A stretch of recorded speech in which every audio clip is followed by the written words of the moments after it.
What's going on, ladies and gents? Jake, aka Countdown Ended, coming back to you once again, but this time I'm not alone. That's right, friends. We're here for the WrestleMania preview and prediction party, and I am being joined by the one, the only, formerly known as OKFabe, the current Connor Super Nerd, CM613. Ladies and gentlemen, give it up for my buddy, Connor. Please hold your applause until the very. You weren't gonna applaud. It's fine. It's okay. Woo! It's all good. What is up? Back from the dead, the ashes, the Phoenix, as we have here later on. Spaz Phoenix. You're stealing my gimmick. I'm sorry. I can't help it. Yeah, this is fun. I've been looking forward to this for quite a while for numerous reasons. It's very cathartic. It's desperately needed, and we are all in. That's right, my friends. Except, wait, that's the wrong show. You nailed it. That's right. And then you heard the other voice, my work husband, the peanut butter to my jelly, my brother from another mother. That would make it incest. Whatever. The man, the myth, the legend himself, Spaz Phoenix. What's going on, buddy? I like it. Oh, yeah. We're getting Spaz in the funky junkie. Gotta have the... Yeah. Lots and lots of Mania content out there. We did the roundtable last week. I did my worst case scenarios pod last night while I was very tired. For anybody that wants to hear me be negative about WWE for once. What? And there's a lot to look forward to. You negative? Hey, I get accused of slobber knocking the WWE. So every now and then, where I can point out the shortcomings and keep it a little bit more even-handed is a good thing to do. I did the worst case scenarios video for WrestleMania 40 as well, so I figured do it up again this year because there's quite a few, as many as there are places for WWE to absolutely knock it out of the park this year. There's a lot of opportunities for them to fall into pits as well. Yeah, they have the ability to flounder pretty quickly. So, worst case scenario, are we talking like the stadium's gonna collapse, or like it's not gonna be a great show? Like there's a couple of levels here in terms of like worst case scenario. WWE's at a point right now where everything's positive enough where we expect a great surprise. So if we get everything that's been advertised and don't get a surprise, I think a lot of people are going to be disappointed. Like that kind of thing. I've still got.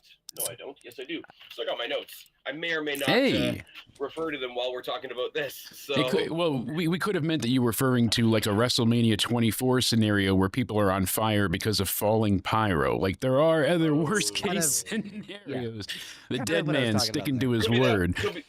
Could be that one elimination chamber where Dead Man set himself on fire. Yeah, I still love that story because he's like, they told the pyrotechnics guy to leave the arena before he gets in the back. Like, you need to run away. Yeah. Tager said something to the effect of like, he's like, Vince, I'm not telling you that like you need to do anything. He's like, but if that guy is fucking near me, I don't want to be like I will hurt him. I will physically hurt him. Especially on the spot. Yeah, especially because Taker warned him to this previous twice now. He's like, you got a little close the first time. Oh, you're totally fine. And because they have the middle pyro. It's pissed off about a fuck up. It's pissed off because like I warned you about this multiple times. Happened. Yeah, because they would set off the fireball. I prayed for this and it happened. Yeah, exactly. They had that fireball in the middle that would go off after he walked down. And I always said that's so unnecessary and unneeded because it's so close. And literally like that next night he was up in flames. And it was on news channels everywhere. That was the real viral. I remember Jericho. So it was for the world title. I actually remember the match. It was him and Jericho. Jericho won the belt. And that's the one where they basically spurned off and did Shawn Taker 2 at WrestleMania. Yep. But Jericho said like in an interview, he's like, I felt terrible because here he is like clearly burned. And I am like, I gotta put the walls of Jericho on you. I'm so sorry. Like I'm doing all these things. I'm chopping him. He's like, I gotta. And then, but like he's like, luckily Taker, like he got it. It wasn't like it's not. Well, Jericho in the sense of like he was in the match. The show must go on. Tore both his quads, right? Yeah. Yes. Yeah. That's so he's 0 for 2 on that. Might as well have been Kevin Nash. Exactly. Anyway, I'm looking forward to. So this WrestleMania, back to the matter at hand. I got a lot of mixed feelings about this Mania, just in terms of in general. I do as well. This really felt like it was going to be the biggest, field goal, home run, whatever you want to call sports analogy. You know, they were getting the extra point. This Mania was just going to be it. They had everything locked. Yeah, What Basement and I, shout happened? out to Basement over at the Horny Goat channel. Basement and I kind of in the same boat where it's like right before, I'd say like right around December, like not quite the Rumble, but like going into Rumble season, we were Yeah. like, man, they have the potential to really like they have a chance to outdo 40, and 40 was pretty damn good. Yeah. It has its flaws, but it was pretty damn good. And The problem with 40 is it had the initial exam, and this is not an excuse by any stretch, but like on anniversary versions of a pay-per-view, they do a little like on the 5s, on the 10s, yeah, no, etc. I agree with you on that one. But I Where also you're think, coming down from that to like, okay, this is like an in-between. It's not an excuse, but you can't say, hey, make the 10s special, and I'm not saying you're doing this, like immediately come back and be like, oh, this doesn't feel like a 10. Yeah, like, no. there is a contradictory bit of the conversation happening, because you can't do a Cody finishes the story every year. So I do agree with you to some extent on that. And I don't disagree with what you're saying in terms of like elevating the status of those anniversary ones. Here's the thing with 40. 40, I will say, in my opinion, is a tad bit overblown. Is it a good WrestleMania? Absolutely. Is it one of the greats? I teeter back and forth on it, because here's the thing with it. It was also the significant, like, this is your crowning moment of Vince is gone. Here is your flagship, like, starting line. This is the grand parade of, like, ding dong, the king is dead, witch old witch, the wicked witch, Vince. That was like the defining statement to me. 40 was like, this is it, new era. You talk about it, here we go. Doors are wide open. But I will say, Connor, that analogy goes both ways. You could have people go in. It can go in there and say, "Well, big bad evil scary Vince is gone, so anything that comes now, we have to love it." Or you can have okay, Triple H, you said forever that when you ran NXT, it was better than the main roster, and it was for large portions. Let's be real for a second. We're going to scrutinize it more than we would have with a Vince. Like those mindsets with, okay, Vince is gone, Triple H is in. They went both ways. Some of them gave him a pass because he's not Vince, and somebody said, okay, it might be worthy of more criticism because it's not Vince. No, and I'm not. You're gonna get criticizers. Hi, everybody, out there, no matter what you do or say or whatnot. And there's going to be people that are going to like and dislike it. And that's totally fine. And I to teach their own. But my point being is that, like, 40, to your point too, hard following act. Like, that is a tough one. But around December, me and Basement both felt that, like, man, if things are going the way we think they're going, they have the potential to maybe not outdo 40, but get really, really close as far as a stacked card that we care about that actually feels like a WrestleMania, and, well, doesn't quite feel like it. You know what it actually feels like to me, and this might be a very broad analogy here? It feels a lot like WrestleMania 18. Okay. I was there. Yeah. Because WrestleMania 18 had great moments, but if you look back from matches, they're not all up to what memory has. But it also came off of WrestleMania 17, which is what a lot of people holds up as the biggest WrestleMania. Yeah, so not the biggest, but the best WrestleMania of all time. And then you're coming into 40, which is again held in such high regards. Absolutely, and like Liz had said in the chat, and then people wave off 18 as it was another one that happened, and I'm like, you had Hogan and Rock. I was gonna say, you may not have a Rock Hogan match at 41. You could argue it could be Cody and Cena, or the triple threat, depending on how you look at it. But the point is that, to me, 41 feels a lot like 18, where, like, you just basically checked all the boxes off.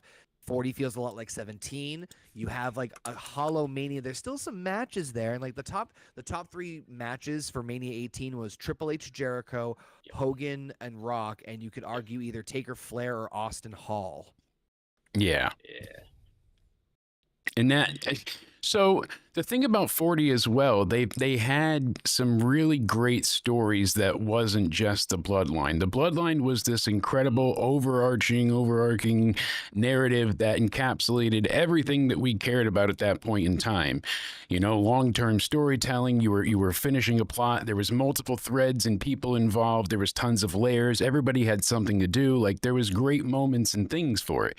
Problem being is that people only tend to remember the Avengers Assemble moment, but you had Sami Zayn going against Gunther, who was on the biggest run with the IC title. And years previous, Sami Zayn was kind of a joke, even though that jackass match with Knoxville was great. But you figured that's the spot he was in. Absolutely. And then you go into, well, he headlines Mania with Kevin Owens the following year or year after, whichever it was. You know, we had things build.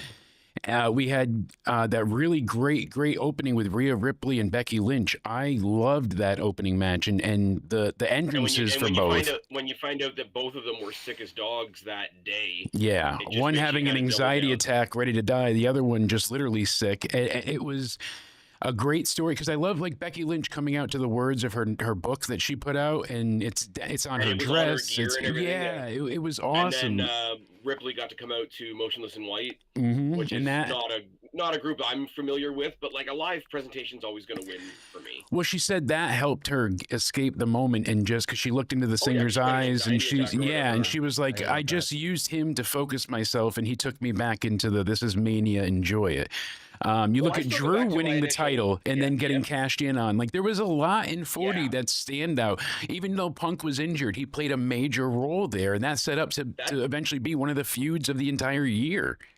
That's the thing about WrestleMania for me, that like, whether you liked it, whether you hated it, Bloodline, kind of loomed over everything. And you had that whole, I won't say the match because I don't remember much about the match, if I'm completely honest with you, but the entire segment, if you want to put it that way, of Rollins versus Drew. Rollins takes a powder because he's got to go get himself fixed up, which is why he sort of passes on the thing to Drew. And that's after getting his ass kicked the night before, and the story there being, hey, you're not focused on the title, you're focused on helping Cody. So, and that was his comeuppance. So I was trying to make an outside the Bloodline. Yes, but that's it all carries over. But to go from that to Drew, even though Drew just won the title, he's more obsessed with the guy on commentary than he is in the ring, and that obsession leaves him totally blind to the cash-in. I think, depending on who you talk to and depending on where their biases lie, I think that opening segment of night 2 in time will measure up to the main event. Absolutely. And the thing of it there, like we said, there was many different points of interest, and there was something for everybody. And this year, like, I feel like a great Mania not only ends and caps off stories, but it sets up new ones as well. And 40 did that in spades. We had new champions, we had stories ending, but new journeys beginning. And then from night 1 after, I feel like they started on this story that kind of muddied the waters and essentially not fucked things, but did trouble it. You had still unresolved of what did The Rock put into Cody's hand. We had that almost hour-long intro the next night of Cody being congratulated, Triple H there, everybody getting their flowers, and then him and The Rock had that strange let's trade titles promo and stuff. So you thought it was setting up him and Rock at the next Mania maybe, or what? I'm not complaining with what we got, but it took so long to get Cena to reply and get that heel turn in, you know, we got him to turn, but why? Then we had to delay 2 weeks. And I think one of the biggest issues this year was dual-sided, essentially. Being overseas is not a bad thing, but the timing of being right before Mania, also adding in the extra length till Mania, things felt slow to progress. And instead of knowing the card and then building on it, we're still not even fully finalized a week out. We still have possibly 1 or 2 matches to be added and confirmed. So I I don't think we have any more matches to add. I mean, maybe you and I are going to talk about Stand and Deliver another day. There's a couple more things to shear up there, but it's NXT. That's a little more forgivable. I think the only things that would have been specified, this is a huge thing that I hit on my worst case scenarios thing last night. What we do have confirmed is that the women's US title, the women's IC title, and the SmackDown tag titles are those not three being defended on WrestleMania because the IC title holder is in a tag match. The tag team titles for SmackDown are being defended on SmackDown, and the US women's title is in a 3-on-3 match on SmackDown, unless that leads to a last-minute addition of Zelina Vega. I like the sudden kind of out-of-nowhere push of Zelina Vega. I do as well. It works. It looks like she's grabbing it by the horns. So if they do a fuck finish on Friday and Aldis says, fuck it, you get a second shot at the title on Mania tomorrow night, enjoy, go make the best of it. It will be fast. It will be sort of out of nowhere booking, and we know how bad out of nowhere booking is. Absolutely. But it's one of those ones where they could do it and get a pass.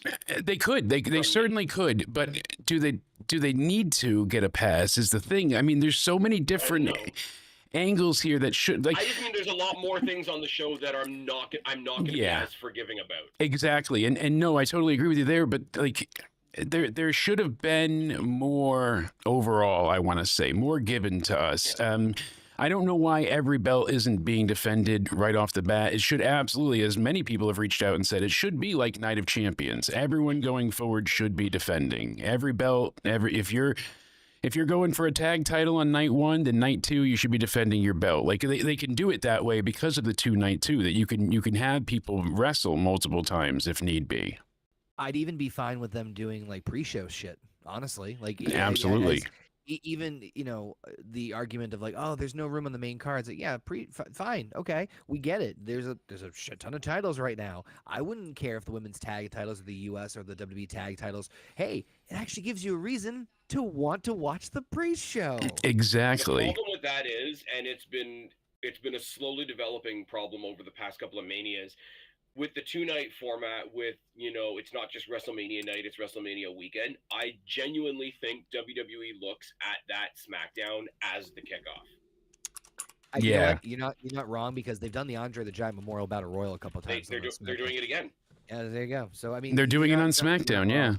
Yeah. So, but I have a problem with it though, because like, I don't know, you don't want to have that stigma of, oh, they were pushed to the kickoff, right? So you want to maybe, like, do you want to be on the kickoff on the pay-per-view, or do you want to be in the main event of SmackDown?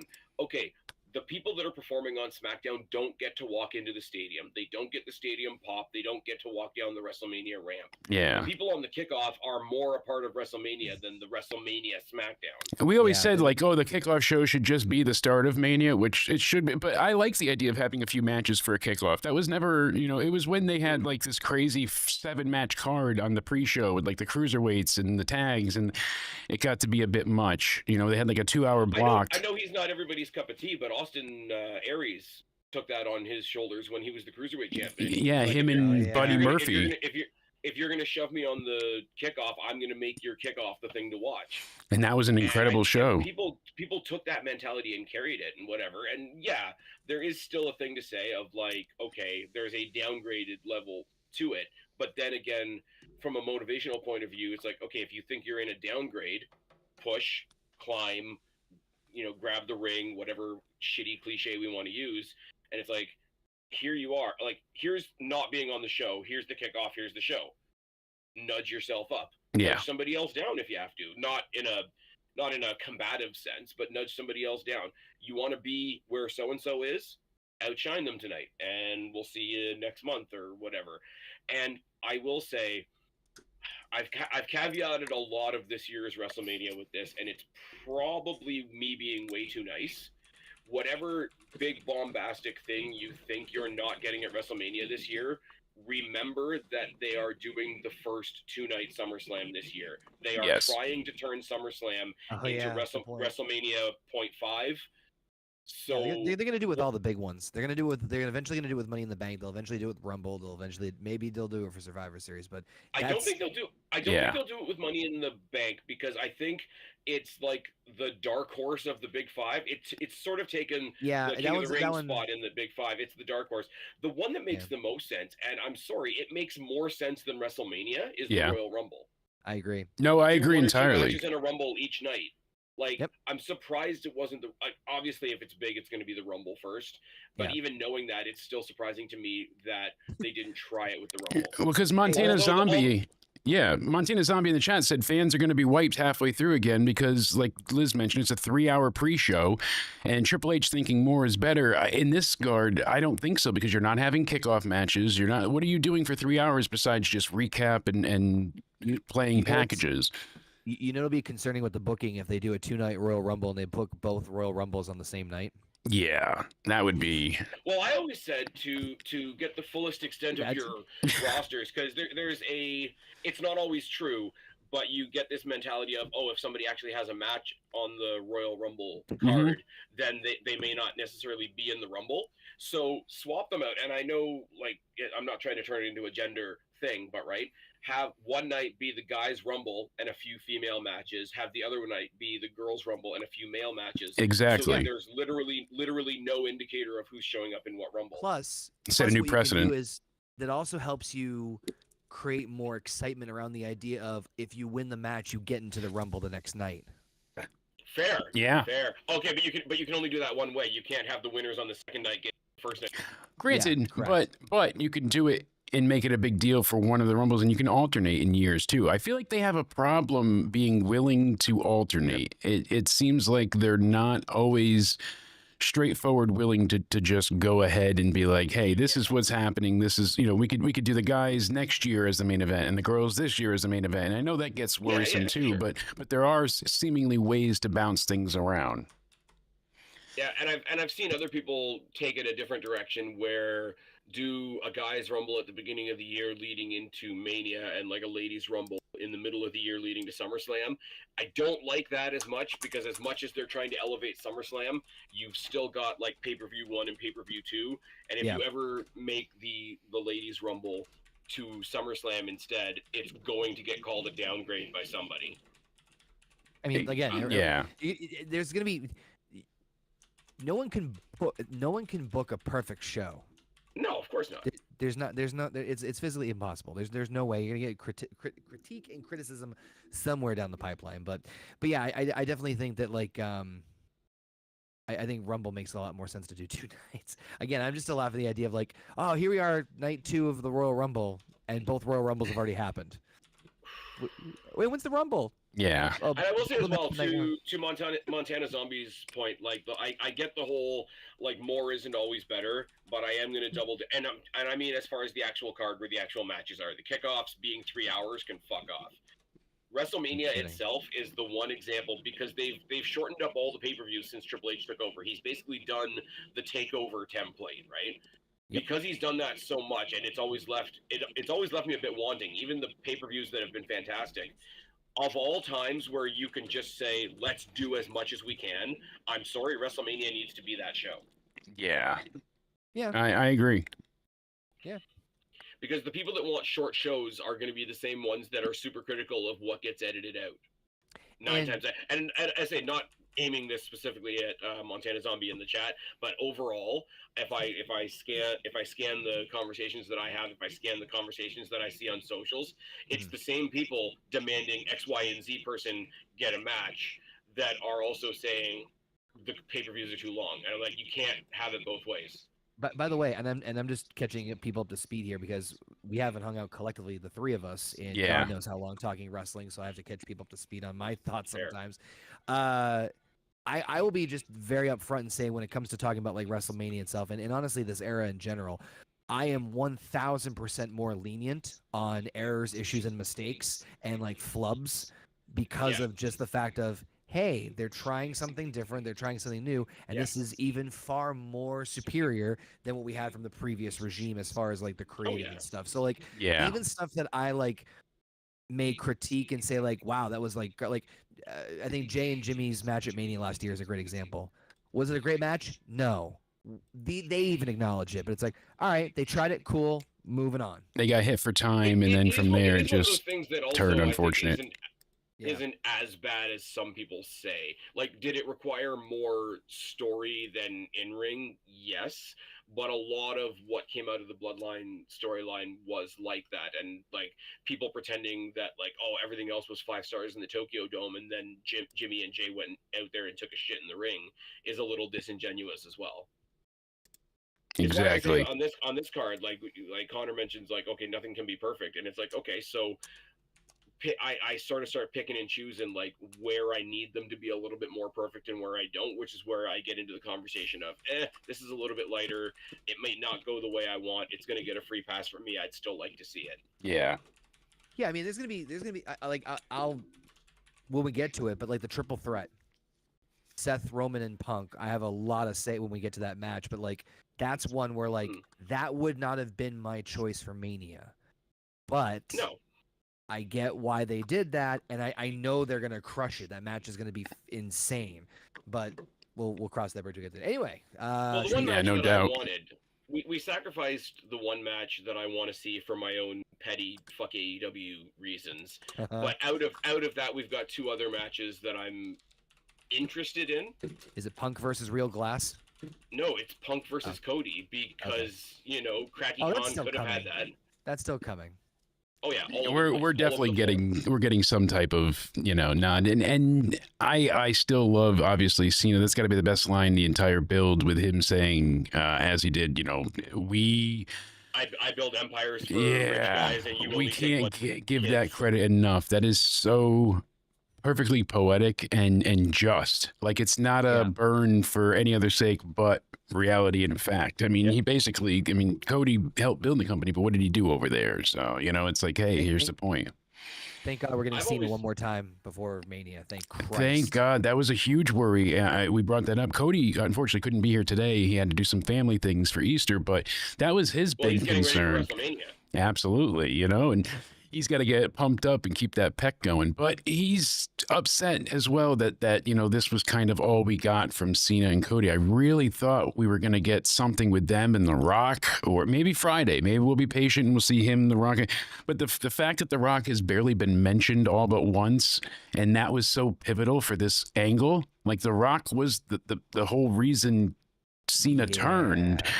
I mean, that was that was the turning point. Without The Rock, Cena just won. He was going to face Cody. It wasn't until The Rock got into Cena's head and really made him change. But why? What does he get out of it? What does he get that we haven't? I tried to throw in some logic before saying like, oh, well, John had to film the movie the entire time and he knew he wasn't going to be able to have a match to qualify for the Chamber. So he told The Rock, I need to win that title. I need to go to Mania. What can you do for me? And he's like, don't worry, I'll get you qualified. Something like that. Anything at this point. I mean, he could say, why not just put him in Mania? But I'll tell you something, man. And I've always been a fan of The Rock. I defended it last year when people said he was too involved and whatever. Yeah. I'm at the point right now. I've not stopped being a fan of The Rock, but as far as this story goes, for the simple fact of we're getting Cody versus Cena, which is like a generational match, whatever the case may be, and we're getting heel Cena, whatever form that ultimately ends up taking. Yeah. I'm at even though The Rock was the stimulus for that, I'm getting to the point now where they've gone past that I don't know, but I don't care what The Rock does. Yeah, I'm saying they've gone past.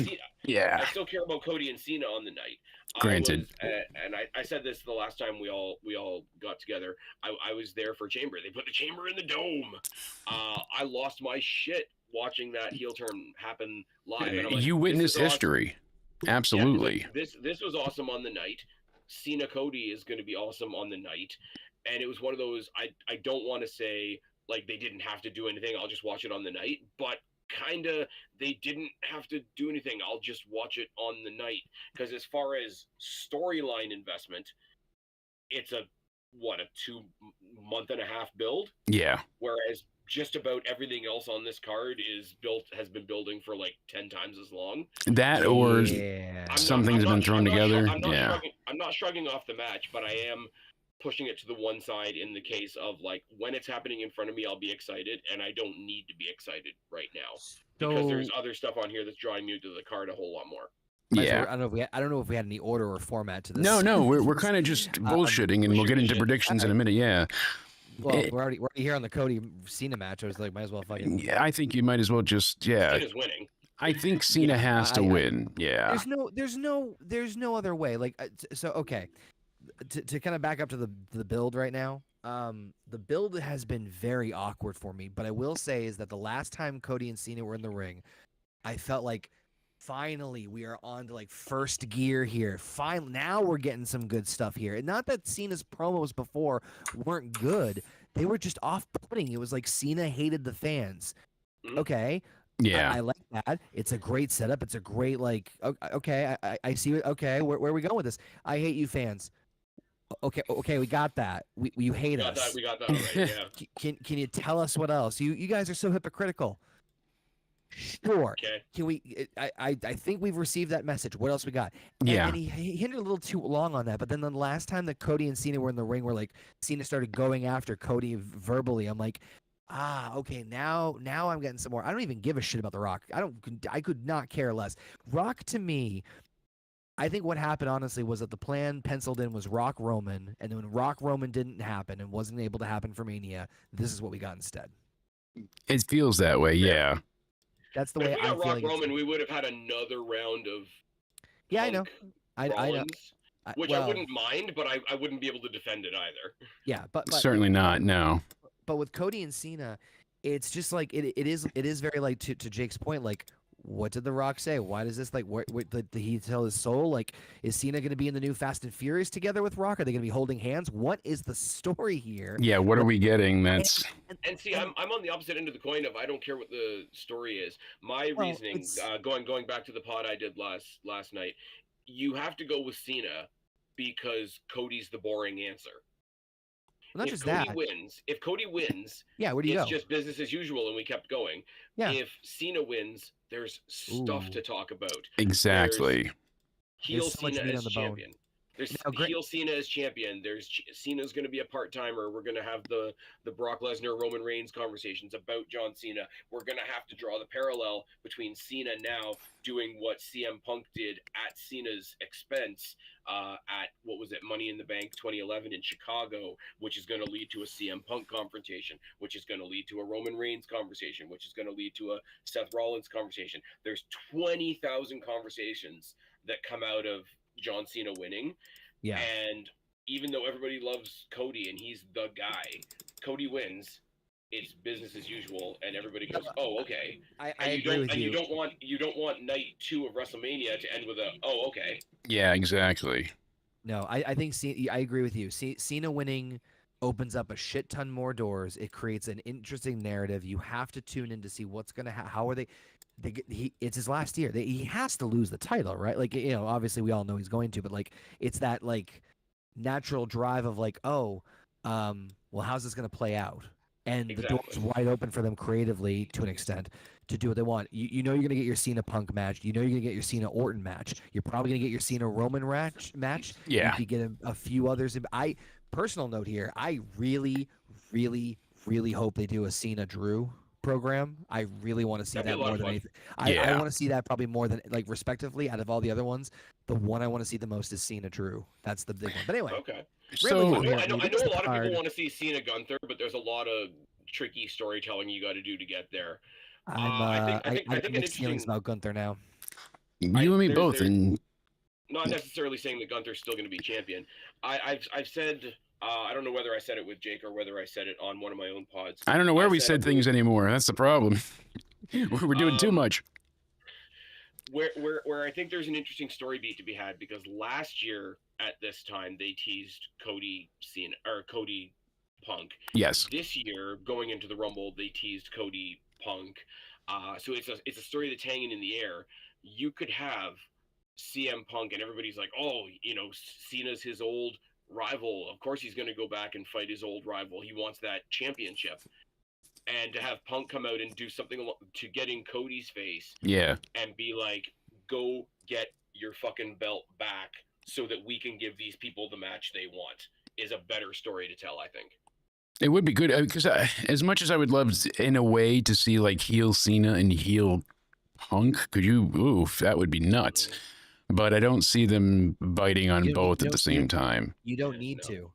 No, you don't certainly need to. don't need to. It's a fantasy thing. It's not logical, but I think that's the problem with a lot of people here that they don't realize is that a lot of it comes down to fantasy booking, not logical storytelling. And that's why I had an issue with the next match. We started off on night 2 with the main event. We're all in agreement that it seems like Cena wins. But for the next match, we have the Women's World Championship. I have personally despised this build. Hold on. Unless I get what I want, and I know most people, is we get to reveal the last little tiny bit of the favor was an added stipulation to the triple threat that says, you know, the winner of the triple threat is the new number 1 contender. Punk wins on night 1. There's my spoiler for that prediction. Yeah. And Punk comes out and does like as far as WrestleMania terms go, does a Hogan. And basically says, yeah, I'll take it. Cody, Cena, you might have won the belt, but you're not leaving with the title. That would be nuts, but that would be the closest to an unpredictable thing to Rollins, Roman, Lesnar heist of the century. Yeah. Because that's WrestleMania 9 as well, all over again. You know, Brad loses, and then you got Hogan coming out and being like, well, I can't let you leave with the belt. Da-da. So for all the logic and all the fantasy booking we have, what this makes sense. It has to go here. It has to go. I also feel specifically in this WrestleMania that we are overdue for something completely. Where the fuck did that come from? Oh, I hope so.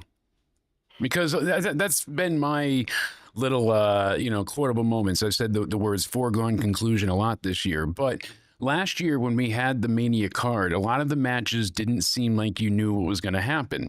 As much as we thought Cody was going to end the story. It wasn't a bad thing. Exactly. Like you knew Cody was winning, but that wasn't the... But was he? There was a little bit of doubt. I mean, you pretty much knew he'd win, but think about it. People thought he was winning at 39. He lost. Like, yeah, it made sense, but they still worked enough. If you spend an entire year building to it twice, yeah, I couldn't defend that. But I'm just saying though, the point was like they tried their best to present it as anything can happen anyways. So, they really stacked the deck with Roman winning the night before with the tribal rules match. Turned into the Undertaker. I know. I wish that's my only little gripe with that. I wish it was Austin instead of Taker because Taker really makes I know they want to like, oh, he's the sheriff of WWE, but it just didn't. It was supposed to be Austin. Yeah.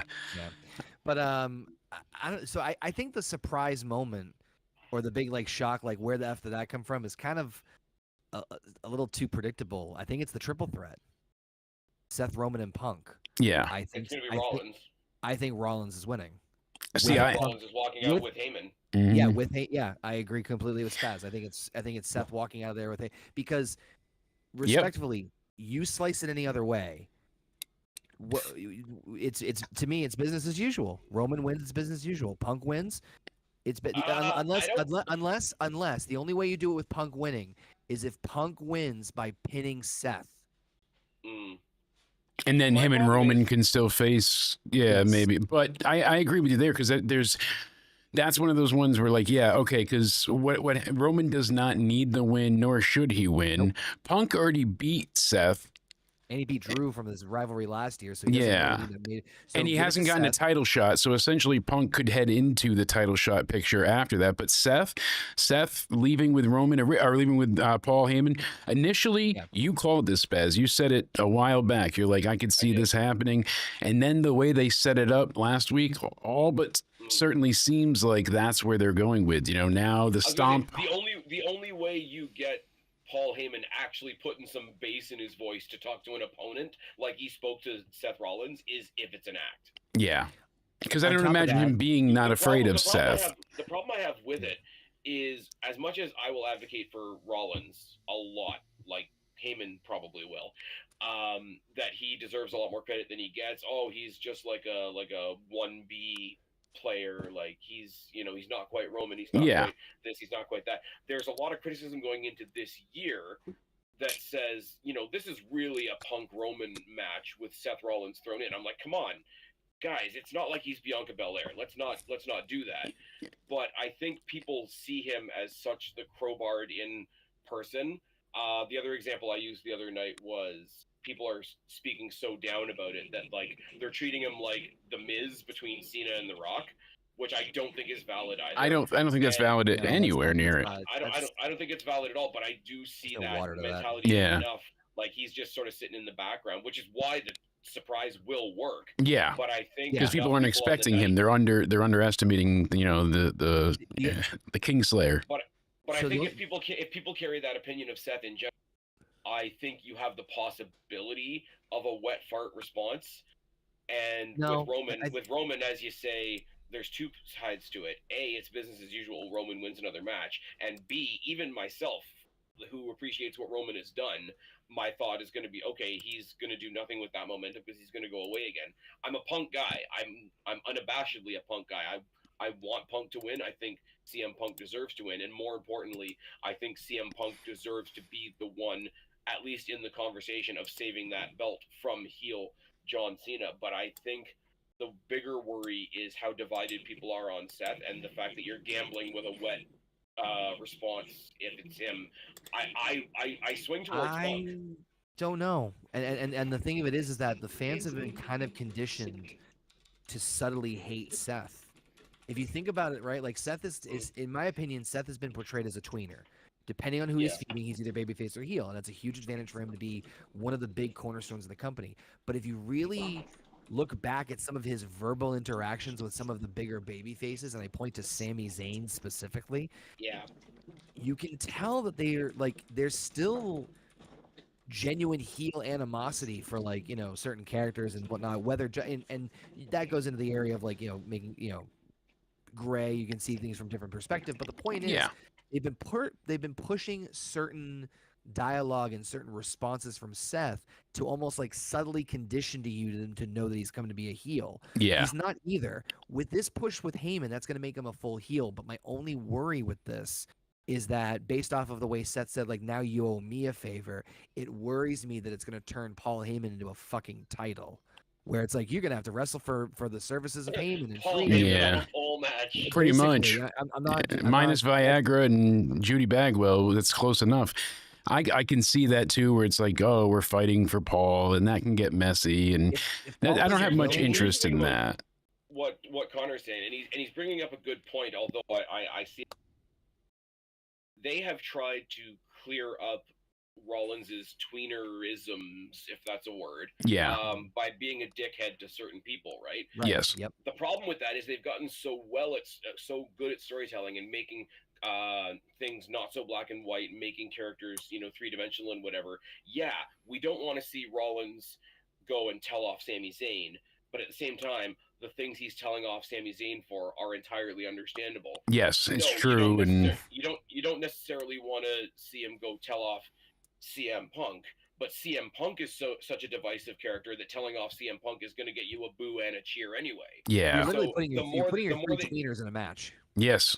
Yeah. Oh, for sure. There's no. I'll go to Jake's theory on this. They have never really solidified the face turn of Roman Reigns, but correct. He's face in everything but name because the crowd loves him. Yeah. Because the alternative for a while was Solo Sikoa. Yep. Do we need to go there? No. Yeah.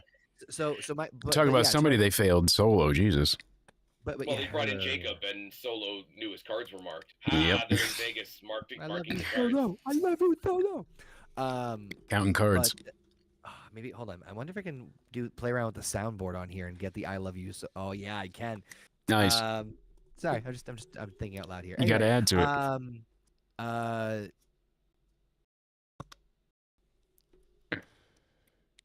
Brain fart, or did I just lose you? Did we lose everybody on Discord, or no? Are we good? No. Okay, good. No. There we go. Maybe we just lost Connor for a second, but yeah, I'm in agreement with you.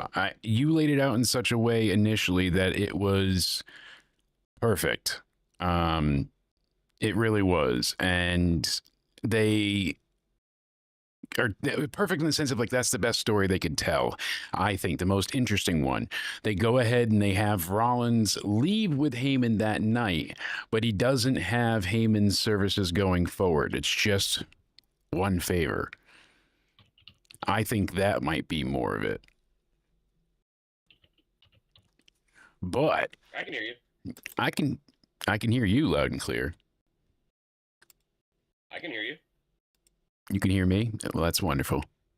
I can't hear Connor, though. So we'll make it work. Zero kayfabe. I don't know if something happened, but we'll fix it in the meantime. But yeah, I really going back and forth with Seth and everything that we had. It seems like Seth's gonna win. It's more like, hey, what are we doing with Seth going forward? This will solidify him as a full heel, and I think that might be the best way to handle it. So, Hi. can you hear me still? I can hear you. I can hear Connor. I can't hear Connor. That's weird.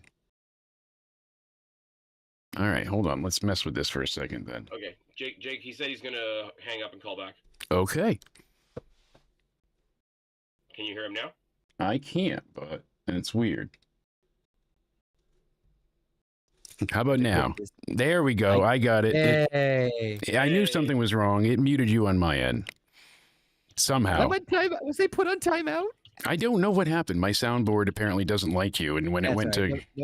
Nobody needs to hear me anyway. There we go. Nothing like live tech, but... No, Seth winning to me makes the most sense, and like I said, Heyman leaving willingly would be the only way it would work. Sorry, Heyman leaving willingly would be the only thing that would absolve me of the worry of them passing around like a fucking Jew on a pole match or whatever the hell. Yeah. Oh, no. Because I don't want to see that. I don't want to see like Roman's but then it also leaves the door open for Roman and Punk to start going off on their own and be like, hey, this is all your fault. No, this is your fault. This is your da, da, da, da, da. And they blame each other. Yeah. For the loss and then off to the races. Yeah, and then they can have that feud too. I'm glad you're feeling better, bud. Yeah, absolutely. And shout out to Sith Negan. He had some dental work done too, poor guy. So he's a bit sore in the mouth. And actually, you know what? No time like the present. Terrible that I wanted to start the stream with it, and I totally forgot with some of the tech issues. But I mentioned it briefly the other day. I'll bring it up quickly now. I don't want to kill the whole mood, but I did want to say a good rest in peace to Kev Castle. You know, he and Don Tony are the originators of YouTube wrestling podcasting. I was listening to him back in like 2009.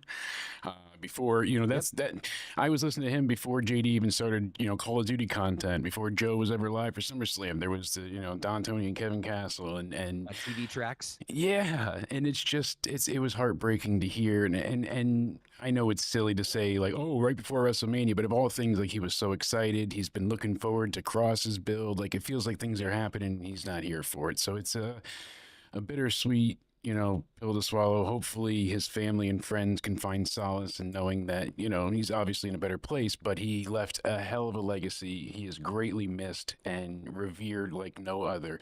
Not a bad word to be said about him. Everyone is heartbroken, and like I said, thoughts and prayers with everyone that needs it at this point. And you will be missed, Kevin. So this is this WrestleMania is for you. For sure. I don't want to speak out of content that I was particularly familiar with, but people that I am familiar with have told me nothing but positive things. And I mean, beyond the content game, you know, you don't want to lose anybody. No, it's certainly. a thing as well. Absolutely. But you did bring up Karrion Kross there, and I'm going to throw this out there kind of as like a side topic. Karrion Kross has to do something at WrestleMania, right? Like he's going to get involved in something. I'd like to hope so. I just don't see it happening. It would be great, and there's certain spots where he would fit in that would work. Believe it or not, I think he would be good in if he injects himself in the U.S. title picture. Then he can feud with LA Knight, cost him the belt, maybe. You know, Jacob doesn't necessarily need that for the win, but you can do it. You know, there's a lot of little things, but for the most part, you've seen him. In the Logan and AJ. I definitely. I think that's the one for him to make his name in. Yeah, that's the one, because if Logan goes away for a while, there's your. If Logan, I just for the jumping around, I think Logan's gonna win at Mania. So I think Logan gets the win at Mania. Yes. AJ then turns his focus on Carrion and then off to the races. That was my other thought, because if with everything that he's done, I mean, we've seen him attack Sami Zayn verbally. We've seen him go ahead and go after AJ and a few others. So it's upsetting that Sami doesn't have a match at Mania yet. We will talk about Orton shortly, but Sami asked for the time off though, from different things I've heard. That's what I've heard too. So c'est la vie, but maybe he took a look at this card and just said, you know what, there's not really a place I fit in right now. If there's ever going to be a time for me to take a step back, then maybe now's the time. Yeah. And you know what? If that's the case, good for him. If it's a fact of they didn't have anything for him, then that's kind of shit. But here's the thing. We've talked. Sorry, get my thoughts together. We've talked a lot about the rumors of Aleister Black coming in or whatever. And yeah. A lot of people have said, you know, after the House of Black, they don't want to see him in another faction. And I agree.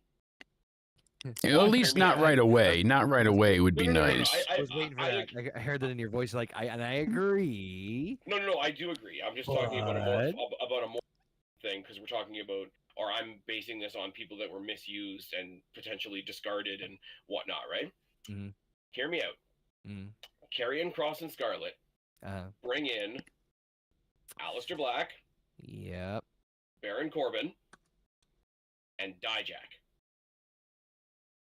There's your new faction. And then they just go around being dicks to everybody. They don't try to be scary like Karrion Kross used to try and be scary. Yeah. They don't try to be like, you know, poor general managers and whatever. You don't have Dijak trying to be the Terminator on NXT.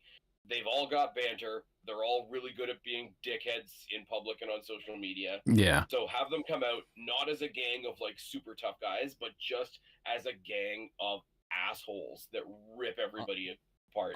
Honestly, you could do that now and just have them take over the gang / group that's already kind of doing that. Yeah. In NXT? No. Judgment Day. Yeah. Oh, leave Judgment Day alone. And they could execute Judgment Day at this point. They're at the very least, Finn's done with Judgment Day after Mania. Oh, yeah, it has to be. So why not? If you're gonna, I mean, I'm just saying, if you want to keep that name around, fucking keep Dom and the chicks, and have Karrion be the muscle, and then just slowly integrate other people back in. Although that point, you really that's like stretching the NWO name really fucking far. Well, why we get into the IC title match? Everybody's in agreement then. That would be more females than you've ever had in a. It would be, certainly. Everybody's in agreement then that Logan Paul is winning at Mania. That seems to be the consensus. Yeah. Okay, so we'll head into the IC title match. Speaking of Finn. In the most positive way possible, I made the case to Jake a little while ago that Logan Paul is the new Brock Lesnar, in the sense of, like, I don't care how he gets to his matches. I just like watching his matches. This is a perfect example of that. I don't care who wins. I don't care what happens before or after, but I know the match while the match is going on is going to be a lot of fun. I'm thinking it is a very realistic possibility in maybe not 2025, but I definitely think by 2026 he's winning the world title. Oh yeah, yeah. Especially now that we're getting away from like long reigns with Roman and stuff. Like you're going to see champions kind of change over a little bit more consistently. I can see that happening. Yeah. Logan Paul, Jey Uso. That would be good. As far as a crowd reaction, that would be a lot of fun. Yeah. I'm not saying it wouldn't be a possibility, but like, I don't know if it's too soon. Like, I don't mean immediately. I don't mean immediately. Oh. But down the line. The other fun possibility, because I'm sure it wouldn't stir up any controversy online. The Paul brothers be the ones to dethrone the Street Profits.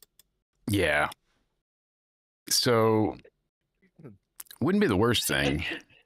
I don't know if I'm for it, but we'll see. You know, I mean, yeah. I'm curious who Logan brings with him to Mania. What I've heard rumors of is that Jake, him and Jake have that Netflix show, but they have their upcoming bout as well, where they're going to be boxing each other. So I've heard as a topical rumor, we'll see what comes of it, that Jake had been working on stuff in the ring and they were going to do some type of tag match together before their bout against each other. Because they're having a boxing match, right? Yes. So that would be a SummerSlam thing to me. Give him War Raiders. or do you go the other way? Do you have a cross promotional thing where Jake shows up unannounced and costs his brother the match to build to the boxing match? Yeah. Because the event's what? I mean, I know boxing fans will think that's lame, but I'm not a boxing fan. I'm not. It is what it is. I could see them doing that. I just don't think they're gonna do it at Mania. I could definitely see them doing that down the road for sure. I get that it's Mania, but if you look at the card, it's a pretty disposable match on the Mania card. Yeah. Like, this is the match where if they're gonna do something like that, this is the match they do it in. It seems like, you know. Yeah. But just I don't know. It's possible. I'm not saying it's not possible. It's just I doubt Did it happen already? Him and Jake did a little sparring thing on March 27th. That might have been the case, but I don't think they had their big match yet, right? I don't think so. It said on Max March 27th, but I didn't hear anything about it. But still, any event, I heard when they're doing that stuff, he's been training. I could see him and Jake doing some type of like SummerSlam tag team thing, or that I can see happening. That is definitely a possibility. I think that would be more than likely what happens. But so getting in, I don't know how you get there, but the Paul brothers versus reuniting for one night only, Cody and Jey Uso. That would be a ton of fun. Yeah, okay, so maybe the Max series premiered that day, Trek. So the boxing match didn't happen yet, but just the reality show came out. Okay, thank you for clarifying. Because online wasn't certain set, but yeah. Paul brothers versus the Usos. That would be a lot of fun. Usos. I can see that being a more of it because I'm just thinking like team. Oh shit! Actually, no. I got one up. I know one. I know one they could do. You got one, Jake? I got one. Lucha Brothers. Come over this way, yeah.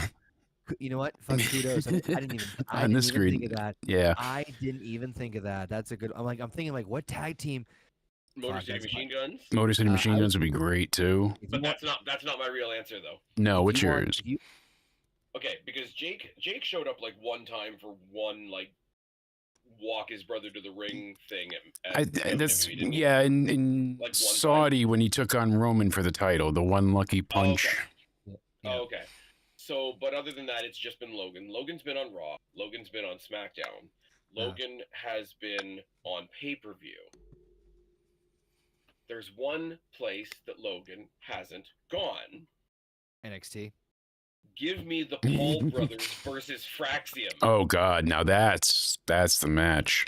If you're talking about just purely in ring, yeah, that's the winner right there. Yeah, because Fraxium's pretty much the greatest tag team they have in WWE at this point. If you're not in the Young Bucks cult, yes. Yeah. It's called the Bullet Club. But the other. How much of the Bullet Club is in WWE now? Pretty much all of it. Pretty much. If you want like big marquee matches for like if you want like a draw for like a tag team match to be a draw and it's like those titles on the line, it's like a publicity stunt, kind of like when they did like Miz and Truth against Rock and Cena. Yeah, I would say you do the Paul brothers versus either the team of Drew McIntyre and CM Punk. Ooh, Jesus. Can they coexist? Or the team of Seth Rollins and Roman Reigns. Damn, reunite the Shield in a way could be crazy. Okay, I'll do you one better because we know it's going to happen sooner or later with the NXT-TNA working relationship and whatever. Do the first ever NXT versus TNA co-promoted pay-per-view, headlined by the Paul brothers versus the Hardy Boys. Yeah, right there that's money. Yeah. And even if you hate the Paul brothers, the Hardy Boys wrestling them, you're gonna find a reason to love it and watch it. So that's a great team. Like now that I've gone down that route, even like the Rascals would be. Oh yeah. Oh, they would be, but they don't have the name value, sadly. But fair. I show speed. Yeah, get his buck. I wonder if he doesn't bring Logan. I mean, he always brings somebody big to Mania with him. So we'll see who comes of it. I mean, are they going to be in the prime bottle and get their ass kicked again? We don't need to see Orton barking, but here it is. Fraxium and the Rascals versus the Paul brothers and the New Day. There we go. Oh damn. That would be a hell of a match. Speaking of hell of a match, sir, I'm actually very excited for this one, and I'm pleased with the way the booking. So bad. No, I'm trying to keep us focused because we'll never end. But Yeah. Crossing off these matches off the list here. exactly, getting a few to go because the IC title. At first, I was not crazy with what they were doing for the build, but then it got me. It worked. I like the 4-way setup. I like the way that they have Finn Balor thinking he's, rightfully claimed as the champion is his, but now Dom. And it doesn't matter who wins, so long as it's back in Judgment Day. I liked a little bit of deceptive nature that, we've seen Liv pull on Finn so far. And then Braun Breaker, that spear he did on Carlito was probably one of the best ever. I will go on record. I will go on record and defend and say, in my opinion, that's the best spear I've ever seen in wrestling. Yeah, absolutely. The angle, the impact, the sell, all of it. It wasn't even a spear. It was like he jumped down the ramp at him. And a pure missile angle. Yeah, incredible. I watched it 3 times. The first 2 times I watched Carlito, but the third time I watched Braun, and I think that was what more impressed me more than anything else. How he just landed almost like a Cirque du Soleil performer on steroids. Yeah, because he barely hits him, but he follows through in a way where he protects him, but it looks devastating. I'm sure you guys saw Carlito's response. Oh yeah, and he was holding his own funeral, rightfully so. And then we have Penta in there, who has been a pure friggin' joy to watch since coming to WWE. In AEW, they always felt like him and his brother were missing something. Like they weren't able to connect with the fans like they are now. Whatever the reason might be. I can tell you what they were missing in AEW. What's that? Yeah.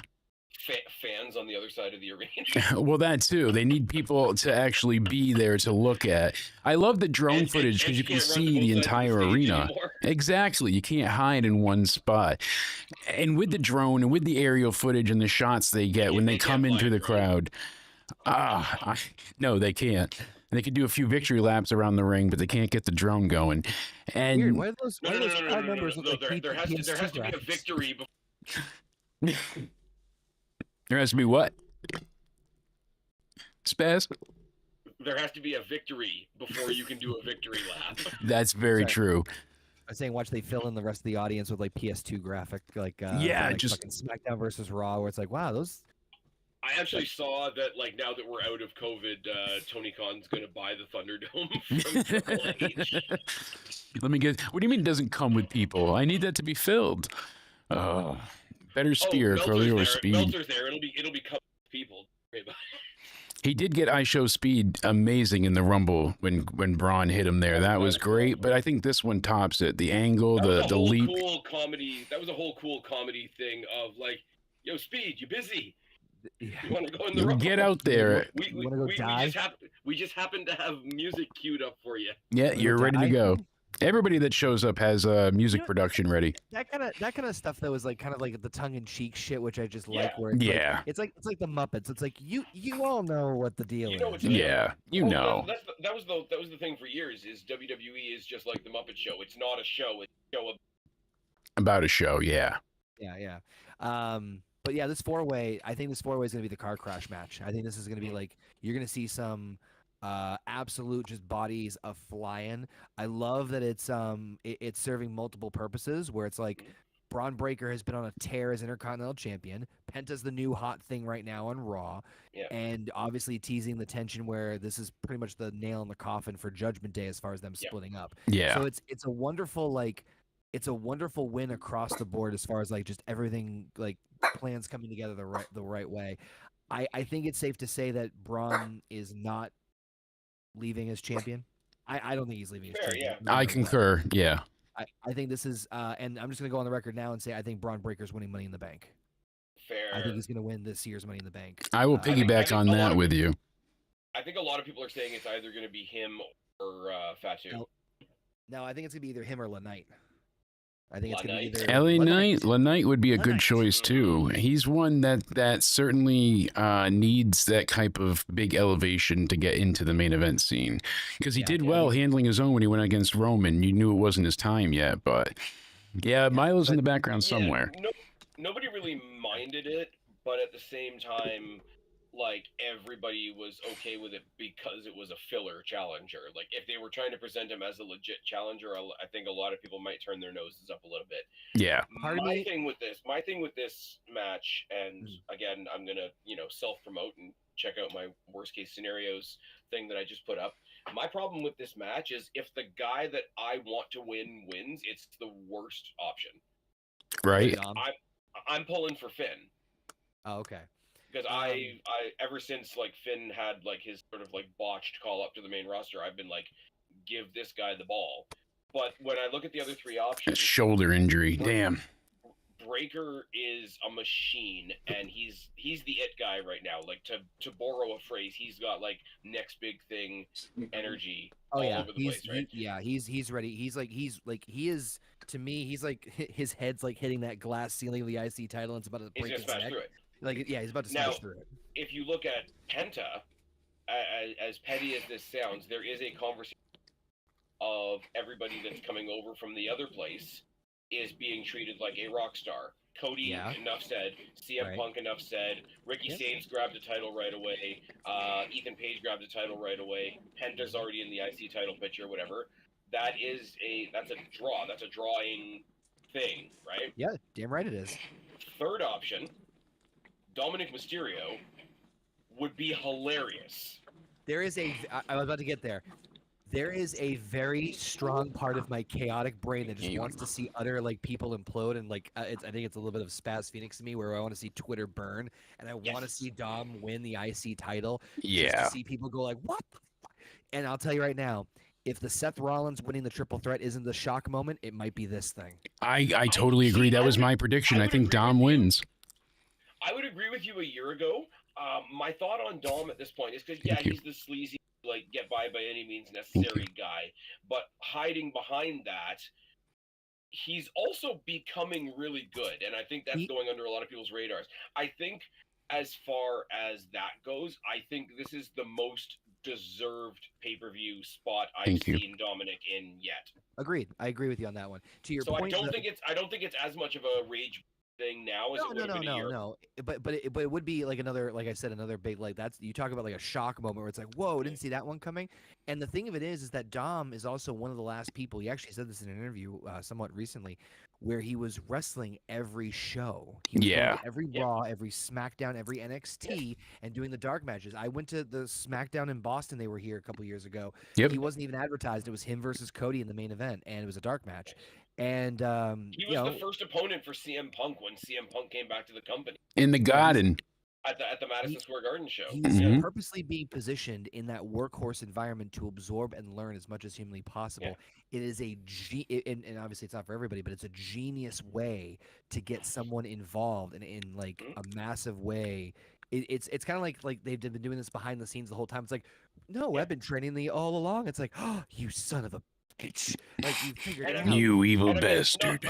I'm not making a flex, but look at the diversity of talent across like every level of the WWE roster, right? Yep, that's true. Could you ask for a better selection of teachers? No, certainly not. Like when he came in and he was babyface and he had his first match and it was during COVID and it was after Rollins had put Ray's eye out and whatever, right? With the big painted on golf. Yes, it was hilarious. It was COVID. Eye for an eye. And then they tried to do it in AEW for real with car keys and shit. Why? It's not how you start a car. Yeah. It's not where I park my car. That's not what I meant when I said ride my face. But take that golf cart to the extreme. Do you know why Mike Tyson doesn't believe in religion? What? Do you know why Mike Tyson doesn't believe in religion? Oh no. Why is that? Because he always punches people in the face. Anyway, sorry, continue. Anyways, but no, when you think about the first, was it the first or was it one of the first? But if one of the first people you face as a brand new person in the company is Seth Rollins, they're doing something with you. It's like, who was it? It was Carmelo Hayes. Once he won the breakout contract in NXT when he was in NXT, his second opponent was Adam Cole. Right, it's instant exposure to high like. It's just another level of why like a lot of the business model and mindset and changes they've done in WWE is smart. It's not just like we're gonna throw shit out there to throw shit out there. It's like, no, hey, we want to position this person or this character or whatever. Yeah. Let's start. You might think we're building a boring house, but we're building it on concrete. Exactly. And it's long-term investment, which is the biggest part too. Is like, hey, we're gonna long.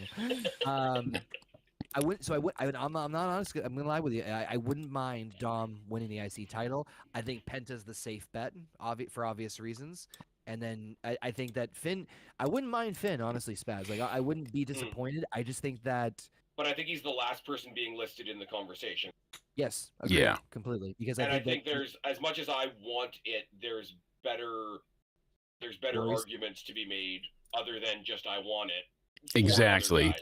I definitely think Dom's winning, though. That's my pick. I think that's what's going to end Judgment Day. I think that him and Liv, that's the plan. I imagine Liv retaining the titles too, so it'll be like the three of them as champions. I think you could do the same thing with Finn, and having Finn winning be the thing that ends the Judgment Day. Do the whole certainly thumbs up, thumbs down thing. But Dom winning would be a bigger shock. Yeah, I think that's the surprise, and especially because he gets so much great heat. Typically that boo reaction, I think would he's going to get cheered if he wins, and people will still boo the hell out of him. But I think they're going to be surprised and happy for him in a way because we've watched him grow up. You think about when he started during the COVID era, and he was taking on Rich Swann every week, and doing these. And you do know he has to pin Finn, right? Yes, that's my final point of this. I think it's going to come down to it. If Dom wins, it's like Dom pins Finn after a blow from Liv Morgan or something like that. Or if you want to get like really crazy with it, like let's and I'm just pulling this out of my ass. So let's say we have like Finn is knocked out. Dom is trying to rile Finn up. Braun spears the shit out of Dom. Dom's body flips onto Finn, and then somehow Penta pulls Braun out of the ring. And then so Dom just like his unconscious body just falls onto Finn Balor's unconscious body. To get the pin, Here it is. The unlikely champion. Finn gets his arm broken by Penta. Penta turns around into a spear by Braun, but because Braun's not paying attention, he doesn't see Raquel and Liv pulling the ropes down, so the spear takes him right out of the ring, and Dom pins Finn with the broken arm. I think it's Carlito, not the girls. It could be. Oh wait, shit! Is JD McDonough cleared? Not yet, no. There's rumors that he's doing better than thought, but he's not cleared yet. Okay. He himself said he wasn't cleared yet. Just the other day. I was like, shit, because I'm like, there's a spot to return. He said he's really missing it, and it's hurting him that he's not there for it. So he likes to make other people look good, was the direct quote, and he's upset that he's not there to do that this Mania. Like, everybody remembers the RKO off the cage in the War Games match, but they forget that he was the one that took it. Like, a lot of those great moments he's given to people. Yeah, this would be another one that would be perfect. The other thing is, too, is because I like Jordan Devlin when he was doing his NXT stuff, and, like, much as it's probably not going to happen, I'd love to see him just come back as a singles guy. Yeah. I wouldn't mind it. I wouldn't mind it either. But either that or once Finn is done, like, have them just have a run as a team, like, not a team within a faction. Yeah, I wouldn't mind that either.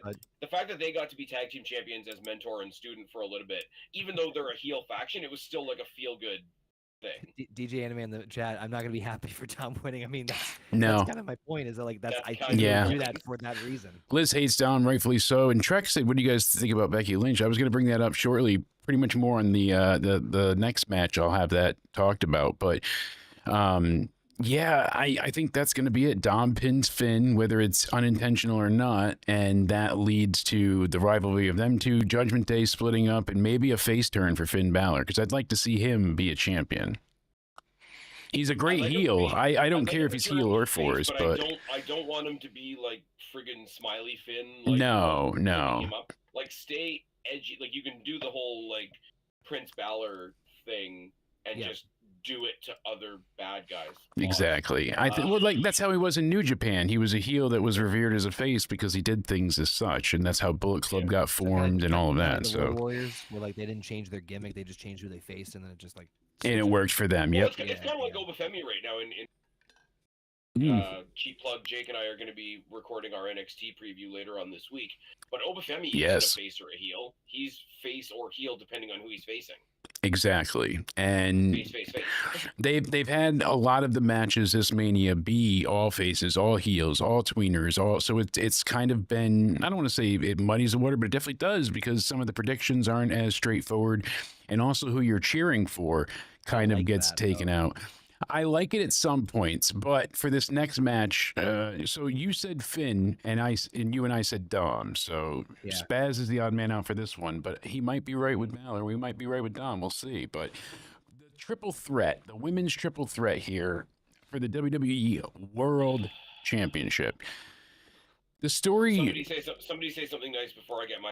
Yeah, Bianca's a very impressive in-ring competitor. I liked her in NXT. When she went up to the main roster, it was that constant smiling while using the hair as a weapon, and some of the angles she got put into that really soured me on her. She's not bad in the ring. I enjoy watching her matches to a certain extent with, but she kind of got a little bit like Hogan-esque for a while, where she was just running through people while smiling. Yeah, not kind of. Hogan-esque, very, very much so. And it got to be just overbearing and tiresome.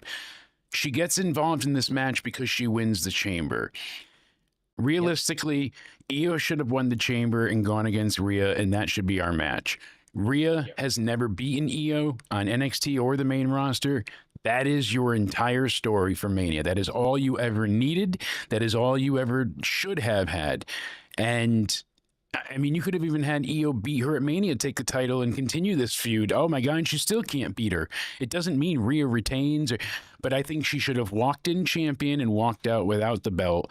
As where last year she walked out and walked in with no title, walked out with one. Kind of shades of like, hey, your year's gone to shit. They're staying with that story with Rhea. She's lost everybody. Now she would lose the belt. Then we would get the Alone promo that was great backstage from her. But having them do it on just a random episode of Raw, oh my God, she lost the title just to get Bianca involved. Really, it's just not appetizing. If it made better sense, then I'd be all for it. And this is not one of those instances being like, I didn't get what I wanted, so I tried to go along with what they gave us. It's not clicking. It didn't make Rhea look good. It didn't make Io look good. It made Io look like an afterthought the entire time. Like everybody just forgot about her. Yeah. Again, Bianca looks like she's a pushy person inserting herself, and then Rhea just kind of looks like a mess, and she's forcing her way into things, and she's not acting honorable like she had, and it's just it's shit. Second verse, same as the first, but for me, the only way that this works for me is if Bianca wins by turning heel and wins the belt. And then that sets up Rhea and Io to go off on their own path. I know it's literally the exact same thing with Seth and Roman and Punk that I just pitched, but basically kind of the same idea. But no, because there's a lot of stories that aren't fixed and figured. And Jake, I hope you don't mind. I'm going to pull another match into this. Go right ahead, please. You kind of have to if I think what you're going with. Jade Cargill, Naomi. Yeah. I think, quick scan of the room, I think we agree Jade Cargill has to win this. Yeah. No. No. See? I think Naomi. I think it's a must win for Naomi. If Jade wins, it's dead in the water.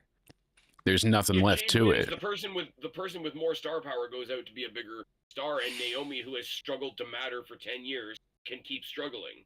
But she just got caution tape all over her. Yeah, she did I think I can't stand Naomi. I can't stand Bianca. I'm no longer apologizing for saying either of those things.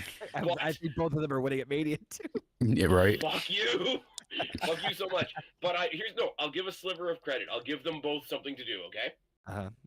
Jade Cargill, it's her maiden voyage as a singles competitor after they brought her in with all the star power and all the fanfare and all that. She was jammed into a threesome with these two ladies, and then she was jammed into a tag team with these guys because but like it's her maiden voyage being the sole focus of a singles match at a big pay-per-view, right? Yeah. I mean, other than the ones that were just like exhibitions, right? Yep. She has to go over. She has to kill Naomi, but I'll give Naomi something to do. Naomi can be useful. Uh-oh. Naomi can be useful for a second because Jade Cargill and Naomi is night 1, right? Yeah. I presumably. Yes. Yeah. Yes. I'm looking at the card that Jake has up on the I graphic. see it. But Yes. if Naomi goes home the loser that she is and stews about it overnight, knowing that there's an Mania coming, and her ex-friend who she did all this weird heelish stuff for, that then walked away from her, is in that second match on night 2. What we could have is Rhea Ripley comes down to the ring, ready for the match. Io Sky comes down to the ring, ready for this match. Bianca Belair's music hits. But where's Bianca? We play the music again, but where's Bianca? And, you know, Naomi has hit Bianca Belair with a car. And we get the singles match we wanted. Or Jade Cargill gets to actually be a star on night 1. I think you might have skipped some levels there, Spaz. maybe just a few. You jumped right to murder, but well, vehicular manslaughter. Not really, because why was Jade Cargill taken out? Yeah. Cool to be there. No, she I did it for the Rock. She assaulted Jade Cargill with a car, quote unquote, for Bianca. It's like, oh, you didn't appreciate it? Here, you can have. There's precedent because the entire inciting incident was a vehicular incident. Yeah. So Naomi goes home, cries like the bitch that she is, still has a job the next day because she married the right guy, comes back to work, runs over her next opponent, and they can have a little mini feud on the kick. We're gonna bring back kickoff matches, right? Yeah. Let Bianca Belair and Naomi kick the shit out of each other on kickoffs so that nobody's watching. And let Jade Cargill be a star, let Io Sky be a star, let Rhea Ripley be a star, bring up some other stars from NXT, and I'm sorry, like Mean Girls, let's stop pretending that Naomi is a thing. See, I think Naomi, you're on your own planet in this one. I see why you dislike her so much, but I don't know that Naomi can lose here. To me, cringy as hell. I'm not a fan, but with her just turning heel and people are liking it, they're liking this heel turn. I thought it was terribly acted, but hey, people are enjoying it. If they, just like Cena, if she loses here, it's done. There's more they can get out of this story, and especially you think it should be a squash. Jade should go in there, squash her, and be done with it like she's done before. But I think Naomi cheats or something happens, and Jade's gonna look like $1 million. Well, I would say it's either one of two things. It's either Jade's gonna look like $1 million, and Naomi's gonna get a bullshit roll up, grab the ropes, grab the tights, win, or Jade gets the win and Naomi beats the ever living piss out of her again. But that would be kind of repetitive. So I don't think we do that. So but here's the thing: I disagree in the sense that you can see a Cody thing, because Cody, at the top of his game, has fought everybody. Has fought Rollins. Has fought. Oh yeah. Punk. That's the only thing left on his bucket list at the moment. But he's fought all the other. He's mixed it up with Gunther. He's mixed it up with Priest. He's mixed it up with everybody. Like, Cody winning and keeping the belt is boring because where do you go with it? Whereas Cena is where all the potential opportunities are. Jade Cargill, as a singles wrestler, is a brand new star who has everybody else to fight. Give me Jade Cargill versus Zarya. Give me Jade Cargill versus Jordan Grace. Give me Jade Cargill versus Io Sky versus Rhea Ripley. Give me Jade Cargill going for the United States. Jade Cargill versus Chelsea Green would be hilarious. There's a ton of meat on the bone with Jade. Yeah. Yeah. That's what I'm saying. Jade Cargill has everywhere to go. Cody Rhodes only has a couple places to go if he maintains that title. Plus, this isn't for a title, so it doesn't. No, hear me out though. What if Bianca comes to the ring and you think she's coming out to support Jade, but then she's the one that cost Jade the match? And then you finally get the reveal. That's Bianca's heel turn. She's a heel with Naomi, and then because it never made sense that Bianca either A, didn't know that Naomi did it, or B, wasn't involved in some way because her other friend didn't trust her enough to tell her, and it wasn't a very logical explanation of what we got in the fight between them. Okay, but I blame WWE for that. The main reason it doesn't make sense is because they pulled her out of the story she was in to drop her into a story that doesn't need her. Exactly. If you want to say Bianca Belair turns heel, then on Jade as well, then first of all, structure-wise, Bianca Belair has to stay on SmackDown to continue that feud, correct? Yep, correct. Yeah. Then in that case, flip what I said on its head. The loser would be Jade. Everybody would be outraged. Jade would come back the next night, be the one to take Bianca Belair out of the triple threat. Well, keep in mind, and that's how you get Bianca out of it, and then they have their match on SmackDown and feuds going forward. I don't hate that.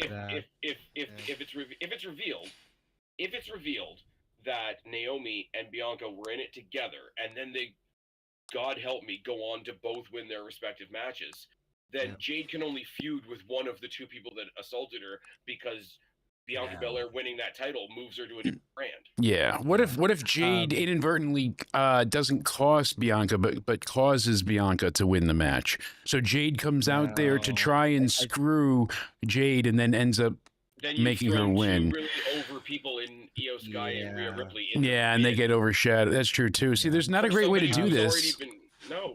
The good way to do it is put Bianca back in her place on SmackDown and let the women that actually deserve to be in this match be in this match. They'll be able to carry that. Unfortunately, gentlemen, I got to hop off. Unfortunately, for the time. No worries, bud. We appreciate you being here as long as you could. Thank you so much for hanging out with us, and we'll get the rest of your predictions so we can ramble them off for the week. But thank you so much for being here. Yeah, no problem. I'll spitfire the ones we have. Please do. There we go. Perfect. So as best I can. I think Jey Uso's winning the world title. I think Tiffany Stratton's retaining the women's title.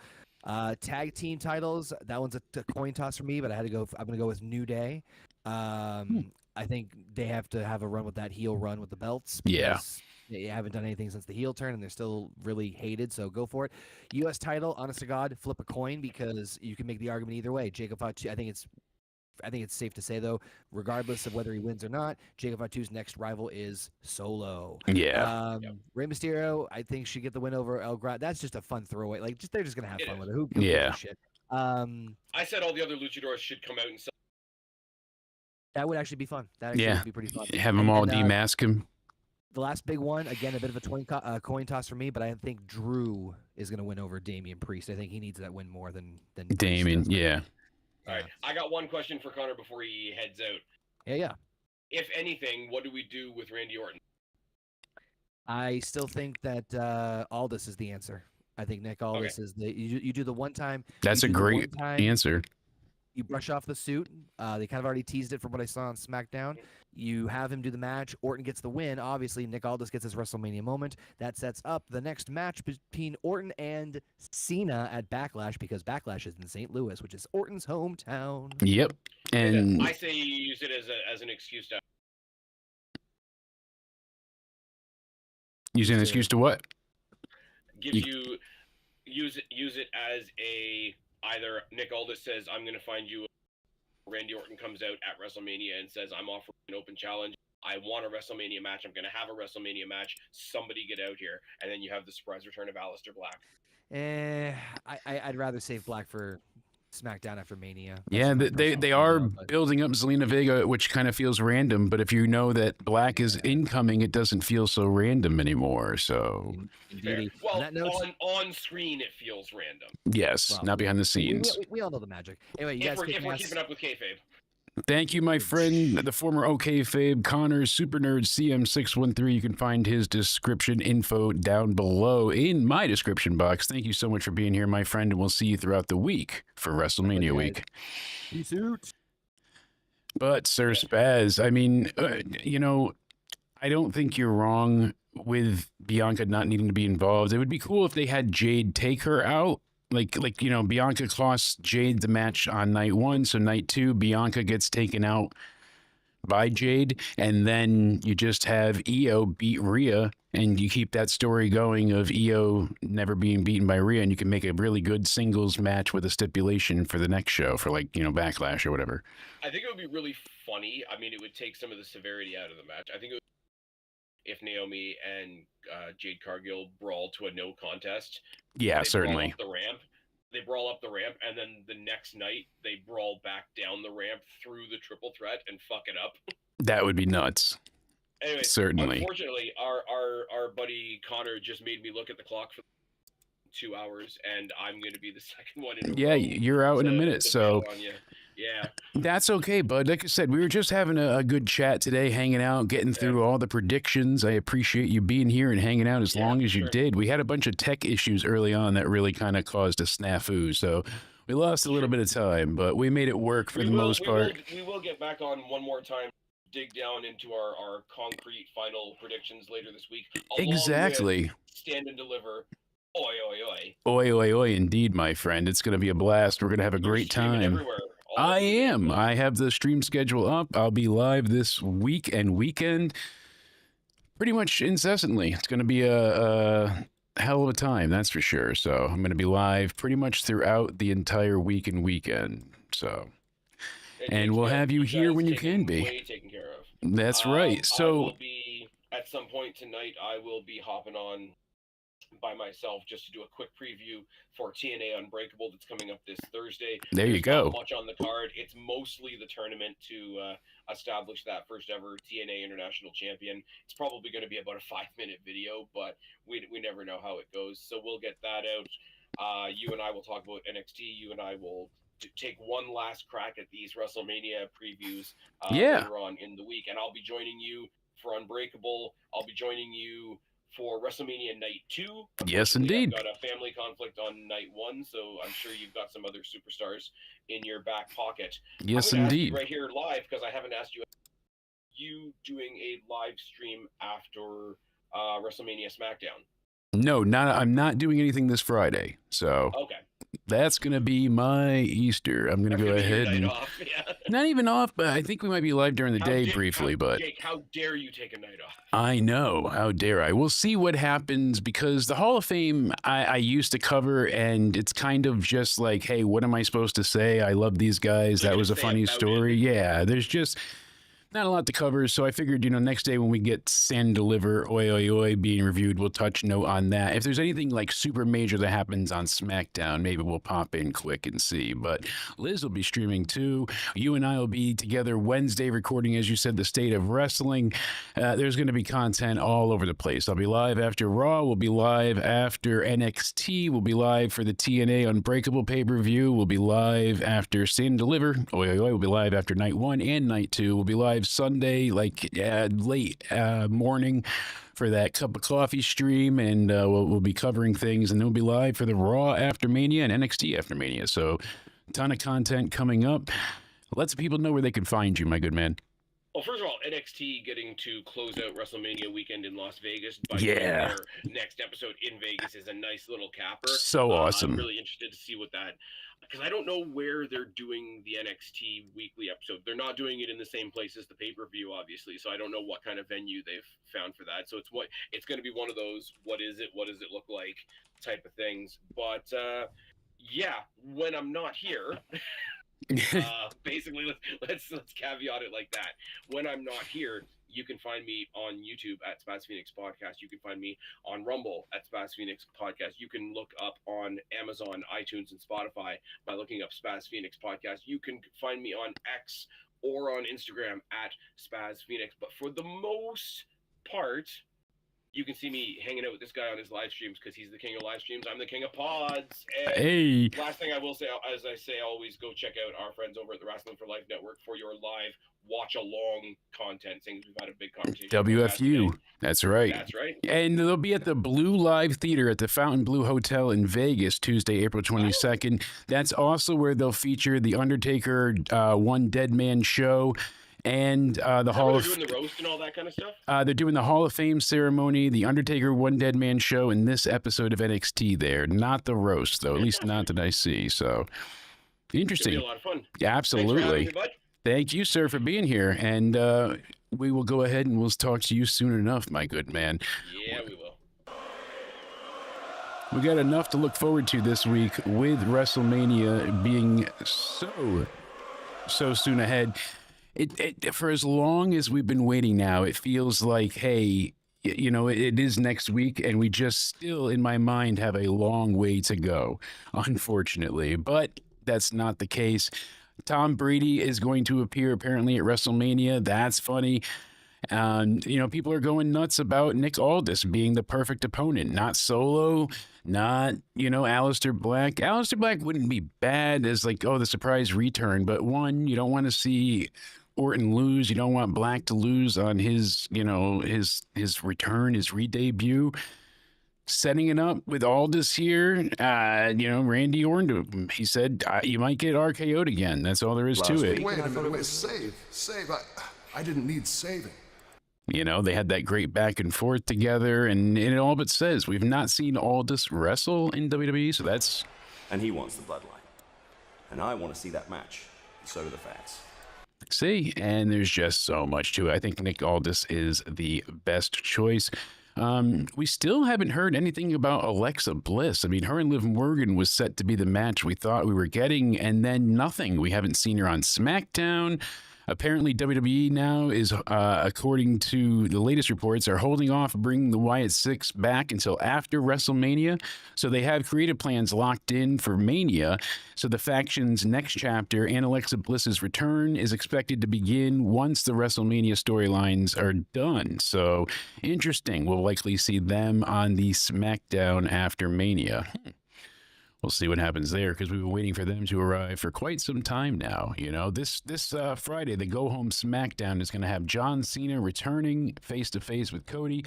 As the gentleman mentioned before, you know, Connor said we got that 6-woman tag match. Katana Chance, Kaden Carter, Zelina Vega taking on the U.S. champ on the female side, Chelsea Green, and her secret harvest, Piper Niven and Alba Fire. We also have the WWE SmackDown Tag Team Championship match on the Street Profits are defending their titles against the Motor City Machine Guns. And then, of course, we have the Andre the Giant Memorial Battle Royal. Who was the last winner? I think it was Bronson Reed, right? Jey Uso, Braun Strowman. I'm trying to think. Matt Hardy, Baron Corbin, Cesaro. I'm trying to think of some other big winners, but I think Bronson Reed, was the last one to win it big time. So interesting there. So for the rest of the card, the Intercontinental Championship match, I said that Dom's going to win. For the Sin City street fight between Priest and Drew, this has been probably one of the best built matches towards Mania. At first, I was like, they're going to throw these two together? Why? Doesn't really make sense.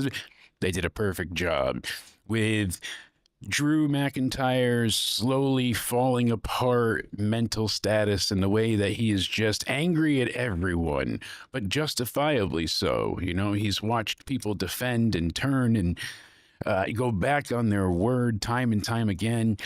And him and Priest were just destined for this battle. I like, obviously, the attack that Drew suffered at the hands of Priest, getting glass in his eye. He's got to walk around looking like a pirate now with the eye patch.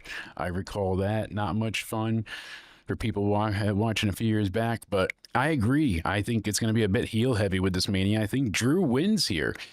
Especially with the street fight scenario, you know, the Sin City street fight. I think that they're going to capitalize on the weapons. Drew's going to get the upper hand. He wins here. This way they can face off again, probably at the next show.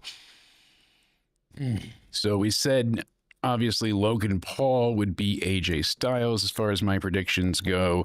The women's tag team titles. So you have Bayley and Lyra teaming up. Lyra's the women's Intercontinental champion. Raquel wants to go for that title. I guess in a way, if they continue to defend the tag titles, it would be cool if Liv held the women's title and Raquel held the mid-card title. But that's a lot to defend in those titles. One of the titles would get forgotten about and set to the backside, so we don't want that. I think the women retain. I think Liv and Raquel keep the belts here because Bayley and Lyra, you saw a bit of contention originally when Bayley lost, but then she hugged Lyra. I think we're going to slowly see them end up not being able to coexist, a little bit of miscommunication, and we're going to see them not make it. I think Bianca will end up... If she does turn heel, she'll win. If she doesn't, then Io will retain. I think that's the point. I think they want to keep the story going that Rhea does not get beat. And Rhea could not beat, Io. And Bianca would kind of be a non-factor unless, of course, we do get that heel turn. Jade and Naomi, I think Naomi has to win there because, again, like Connor said, it should be a squash. Jade should just go in there and destroy Naomi again, but... That's such an easy prediction that I don't think that will be the case. I really think that we're gonna see Naomi win there. Now we've got Rey Mysterio taking on El Grande Americano. And, Chad Gable's fantastic. He didn't have a Mania match last year. He just supported Sami Zayn. So I'm glad that he's getting in there this year. He's doing something fun. It's going to be a highlight. Everything they've done with him so far has been absolutely excellent, and I've thoroughly enjoyed it. And I'm curious to see if they have the LWO come out and they try to stop the Creed brothers getting involved, and they end up taking El Grande Americano's mask off after he wins. But I think he's winning there. LA Knight, Jacob Fatu. I in one way I could see LA Knight retaining, as Jacob Fatu is about to win, but Solo Sikoa, out of jealousy, costs Jacob the match. And that leads to them feuding going forward, because I love you Solo can only last so far. And what's going on, Severance Theories in the chat? How you doing? Svez just left. He had to run, but you can go ahead and rewind back after and check out his predictions. So if it's going straight up and we don't see Solo or anyone get involved, I think Jacob Fatu will win. But we don't have Solo on the card at all.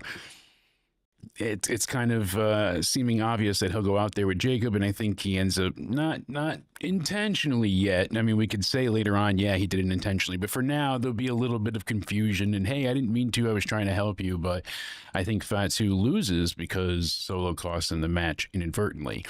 Then we have the War Raiders, the World Tag Team Champions on the side of Raw. They're taking on the New Day, who turned heel and really have not done much since doing so.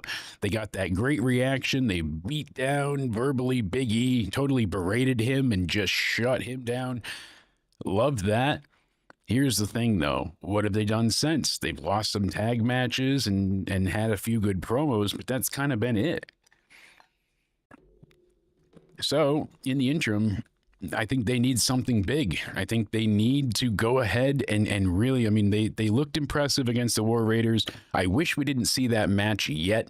I don't know why they consistently want to let us see the matches we're getting at Mania on free TV, even in some way, shape, or form. Have a little bit of patience. Again, the problem this year was that they had such an extended build time until WrestleMania that they had to kind of delay things and drag things out. All in all, I think the War Raiders are losing. New Day, they're going to go ahead and they're going to get the win here. I think heel New Day needs that big celebration, and I think they need the title, and I think that that's going to be the time for them to do so. War Raiders. Yeah, I genuinely think New Day is going to win, though. They'll get their big heel celebration, get booed out of the building. Maybe even Big E could walk out and shake his head like, oh, what have you done? You disgust me. Then, one of the more viral and popular matches, we have the Women's World Champion, Tiffany Stratton, defending against the Women's Royal Rumble winner, Charlotte Flair. Obviously, this is infamous for all the wrong reasons. It's gone viral with their little back and forths. Initially, Charlotte supposedly knew what Tiffany was going to say on their via satellite segment and was able to just talk all over her and trounce her and make her look pathetic, uncalled for. But hey, Charlotte knew what she was doing there. She wanted to trash her opponent. So Tiffany, she loaded some ammo in her microphone and was ready to fire off a big bang. And they did not pull those punches. They went ahead and slugged at each other, ending with Kaiser supposedly being in Charlotte's DMs, which not the truth apparently, but she tried what she could to sling some barbs back. It fell apart, and it makes everybody wonder, can they do business? Can they get along long enough for them to have a successful Mania match? People are tired of Charlotte, but I think Charlotte's winning because it's a Flair, and that's what they do. Sadly, I don't want to see it happen. Tiffany has not had a long time with the belt. I hope I'm wrong, but to me, it feels like we're getting Charlotte Flair's victory here. They want her to be the female version of her father and break that record on the women's side. It's the problem with Charlotte, though, and as everybody knows, she ends up she gets injured and then she disappears for a long time. When she comes back as a face.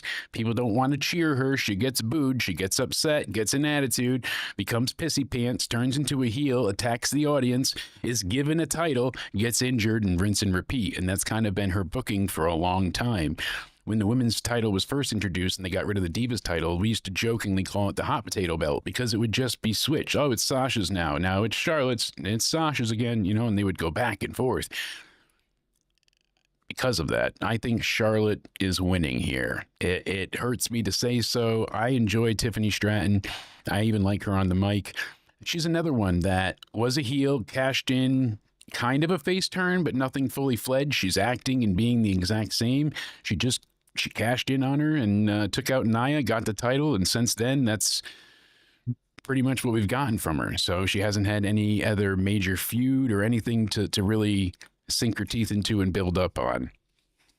So unfortunately, this run feels a bit marred in controversy because of their inability to have a successful promo in the ring. I mean, it was a success. It got people talking. That's the end goal, but not in a positive way. I think Charlotte wins here, and that's, you know, we'll see. Tiffy or Flair? I'm going Tiffany Stratton. Then, of course, we have the World Heavyweight Championship match. Gunther, the former longest reigning IC champ and current World Heavyweight champ, leader of Imperium, is taking on the men's Royal Rumble winner of 2025, Jay Main Event Uso. And though he's not in the main event, this is treated as such. Gunther has been an outstanding heel for years now. It's something like almost 90% of his entire career in the WWE. He's been a champion between NXT UK, NXT, and of course the main roster. Absolutely incredible. I think they're going to give the win to Jay here. Some people said, imagine if Gunther just squashed him, or if Gunther, you know, gets the better of him. He's destroyed Jay every single time they've met. Jay is 0-3 against Gunther. And I could say that Gunther might win, especially making Jimmy bleed and everything that he did, until they had their most recent promo. Jay came out not yeeting, not cheering, not smiling. Not main event, Uso, he was just Jay. You hurt my family. You made my brother bleed. I'm going to end you. And it was intense. It was fierce. It's great. See, Gunther, you say he's boring, Liz. I do understand why some people feel that way. And shout out to TSS in the chat. Good to see you there as well, my old friend. But Gunther is just very cold and calculated. Like, he can have very high action, intensity, exciting matches, but what he tries to do is tell a story where he just wears your opponent down, wears his opponent down, beats them down, takes every advantage in the ring he can get by being as excellent as he is, using his prowess and strength to just outmaneuver and outclass you. And a lot of times, you know, he's got the long holds and rests and whatnot in, but it works. It absolutely works, and he is just a true evil bastard. As much as I could see Gunther retaining, I think they need the feel-good moment here with Jey Uso winning, especially if we're having what happens with the other night's main event with Cena taking the title from Cody. Whew. Jey Uso is going to be that ultimate feel-good moment. And as we discussed earlier, the triple threat, Seth, Roman, and CM Punk. That one is in itself, I mean, it could be anybody's game. And I genuinely, we've broken it down many ways, and we've allowed it to kind of play out as much as possible. Everybody's gotten their cards shown, pun intended, with Vegas, and we've been able to see what's on the table. Punk not only wants a match, but a WrestleMania main event. He's finally got it. Roman feels like he should have been able to win the Rumble. He was taken out by Punk. Him and Seth have all this history, and they just can't coexist together. Seth hates CM Punk, but he's also, again, you know, former member of the Shield and the one who destroyed it all, the architect. I think it's got to be Seth. I think Seth wins and he leaves with Paul, or Paul helps him win. I think he's going to Paul Heyman's going to come out with CM Punk, which messes with Roman's head. And then we're going to see Seth leave or be helped by Heyman with the favor he owed by not being stomped on. Definitely seems like Seth is leaving with Paul, and that's going to close out the show that night, which could be kind of like a dual back-to-back kind of oh no moments, you know, like, oh, Seth wins and people are upset, and then Cena wins the next night. So we'll see what comes of it, but I would love to see CM Punk win here and then go on to eventually face Cena for the title. That seems like a great idea, but patience. We've got time to get there, and in the interim, it's not going to hurt Roman or Punk to lose here. They can go ahead and manage to recover quickly, and especially the level and caliber of the match. I think it's perfectly stated that we see Seth Rollins go ahead and win. He's going to get help from Paul and leave with him. I think that's about as easy and straightforward as it can be. And then, of course, you know, I think we've covered everything from night two. Like I said, Cody Rhodes, he's got to lose, and that hurts me to say so. He's had the belt for a little over a year now, and taking on his former mentor and now permanent asshole, John Cena. What's going on, Casey is Raw? Oh, glad to see you in the chat as well. I absolutely think Cena needs to win here. If he loses, that's it. What do we get? I mean, so you turned heel to not, you know, you gave up on all your morals and laurels. You quit on everything you believed in to lose, to not get the belt, no. So he has some contingency planned. He's got something up his sleeve. Cena is always prepared, and it could just be that he believes outright that he can beat Cody, but thankfully, they have one more face-to-face, and Cena can lose, but he's lost so many times now. Cena has not won a singles match in something like over 2,000 plus days. They wouldn't pay attention to that number, that statistic. They wouldn't bring it up if it wasn't going to be played to. I definitely think Jay will win, but I don't think Cody is retaining. So Casey thinks it's the opposite. He thinks Cody's retaining, and he thinks Jay is losing. And Liz is, she says Cody's not losing, and Cena can.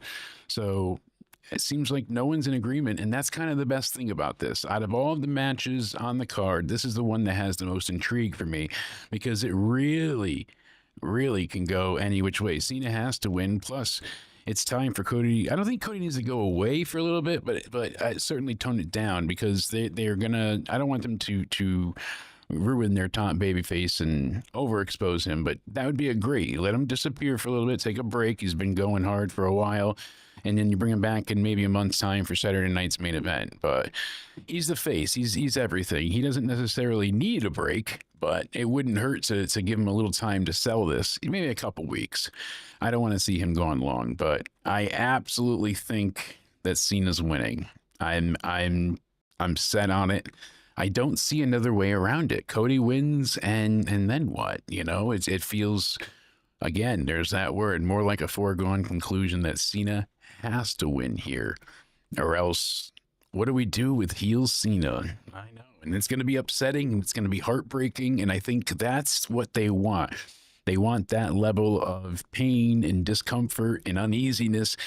They want people to feel, you know, like it's a big deal. And I think the biggest deal of all is to have it end WrestleMania where Cena's the champion. Yeah, sell the loss, give him time. I agree, TSS. Trek says, for some reason, it feels like Cody wins because they change anything about Cena. I feel like he might not change at all until he wins. Then he can come out with something different. I think they did it intentionally because they did not want to make John cool. They were worried about having him be the cool heel and cheered and revered. They didn't want to give him a new look and new music and new attire and all this stuff because they were afraid that might get him over.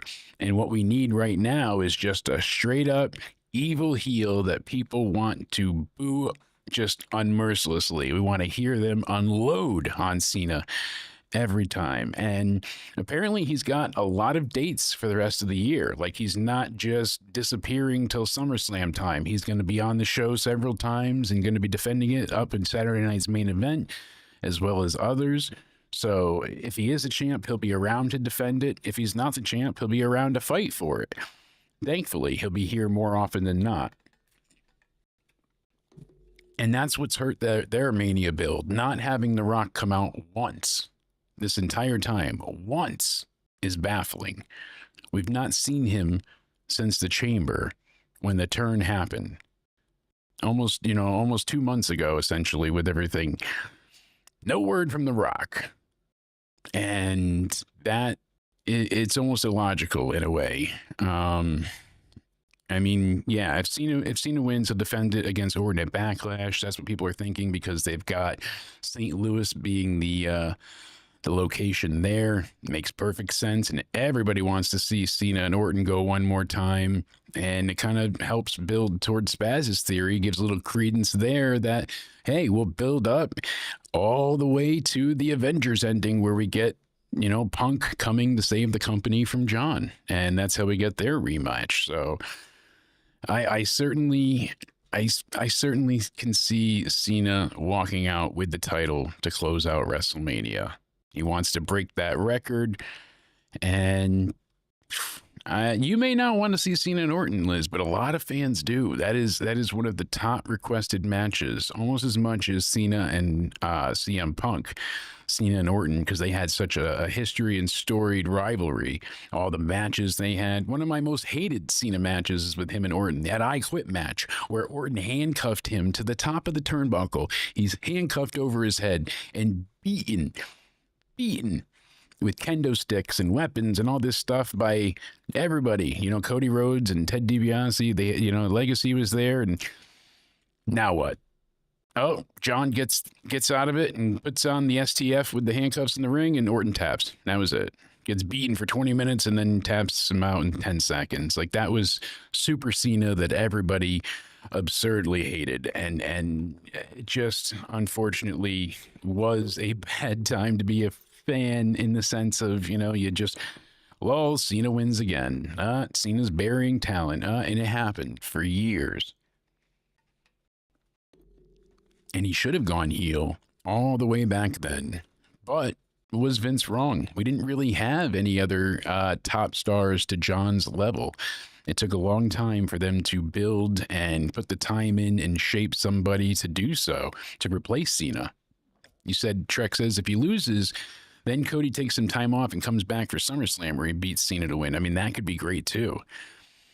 They've teased Cody and Orton, and they've teased Cody and Punk, and they've teased Cody in quite a few. I mean, it could still happen down the line. It doesn't mean it's necessarily done entirely, but Cena was my hero, you bastard. You're right, Coot. But I think Cena's winning. I think Cena's walking out with the title. We're going to close out WrestleMania with Cena, going ahead and attempting to break that record for good. And he's going to go ahead and just be the new heel champion. He's going to come out on Raw, get booed, and be defending it. I want to know what the hell The Rock put in Cody's hands. We never found that out. We were never told.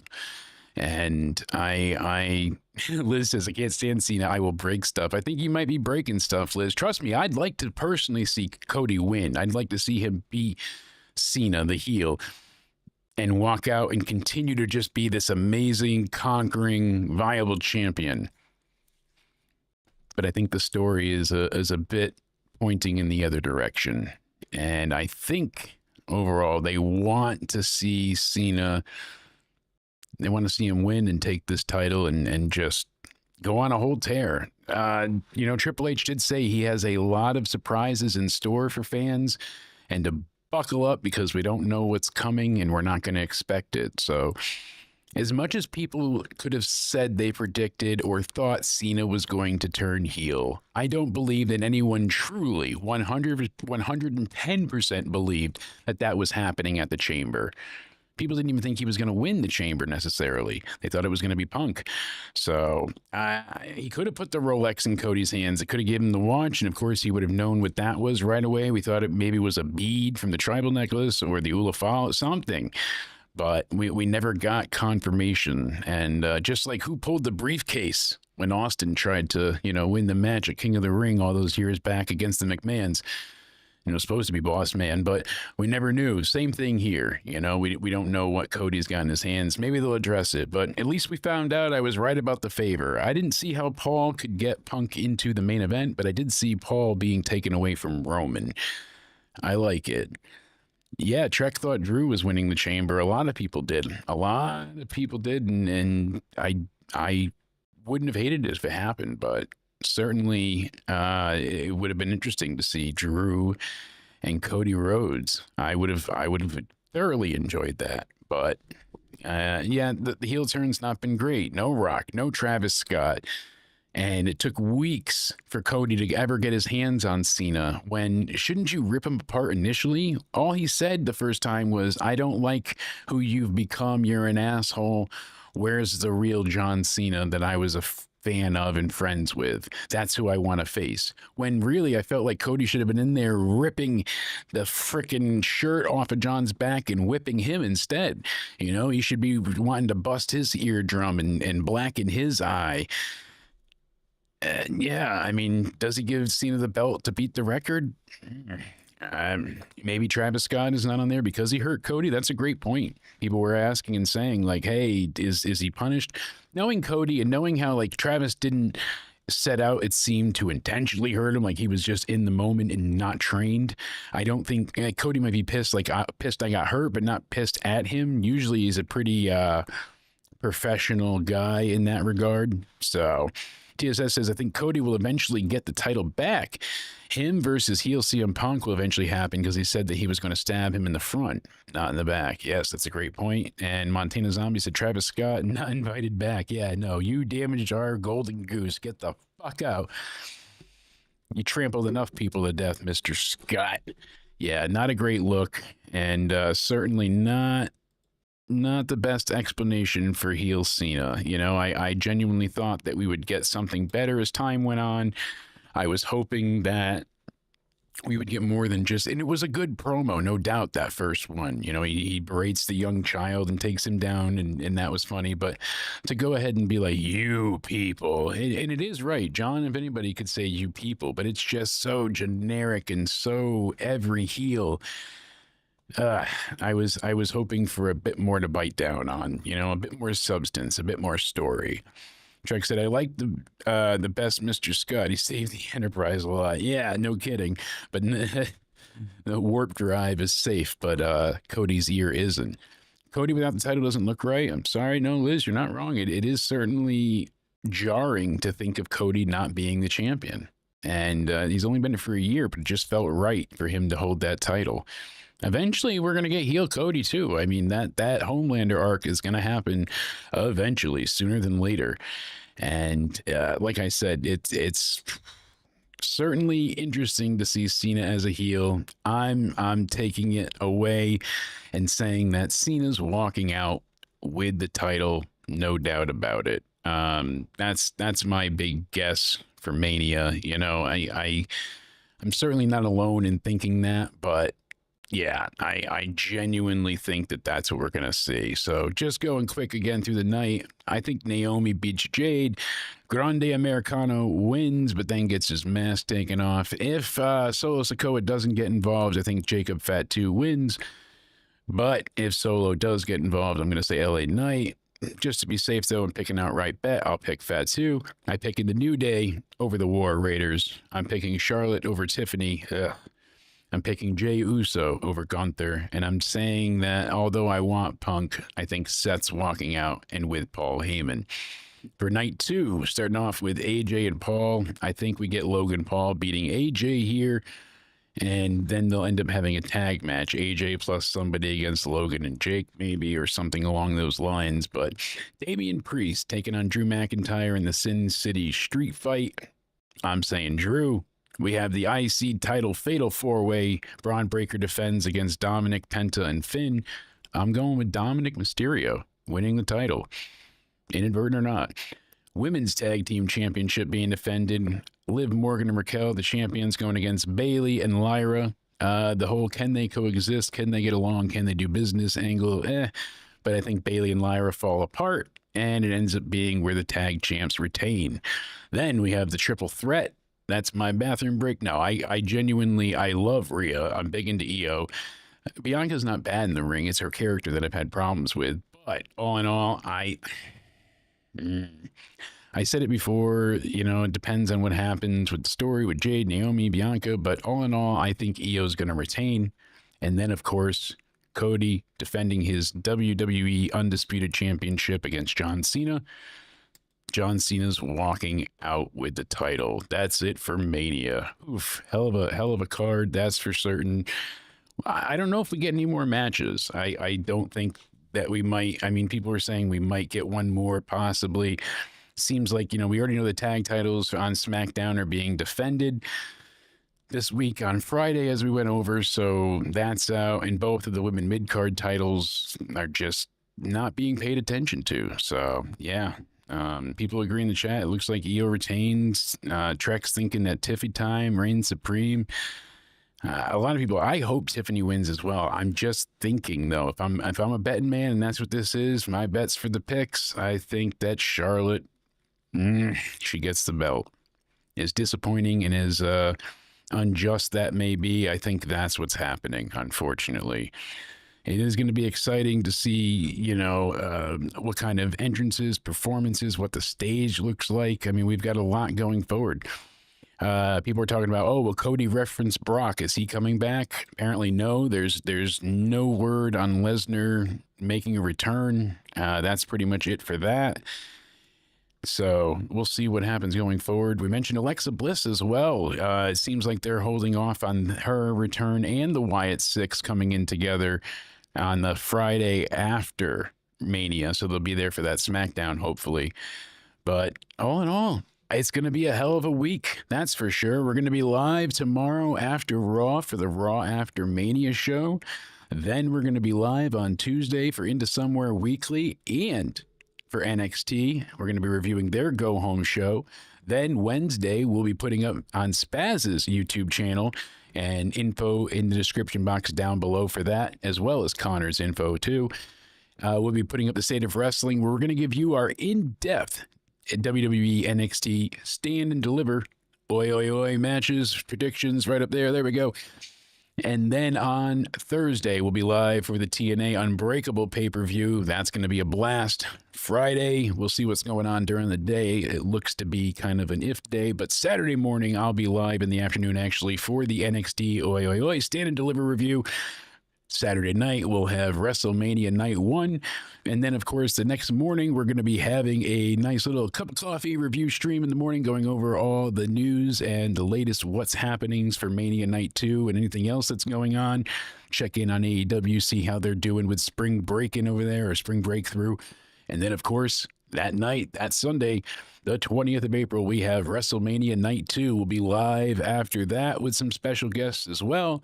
And then we'll be live for the Raw After Mania and the NXT After Mania. So you're not going to want to miss it. Make sure you're hitting the subscribe button on YouTube and hit that bell so you're alerted for when we go live. Hit the like button.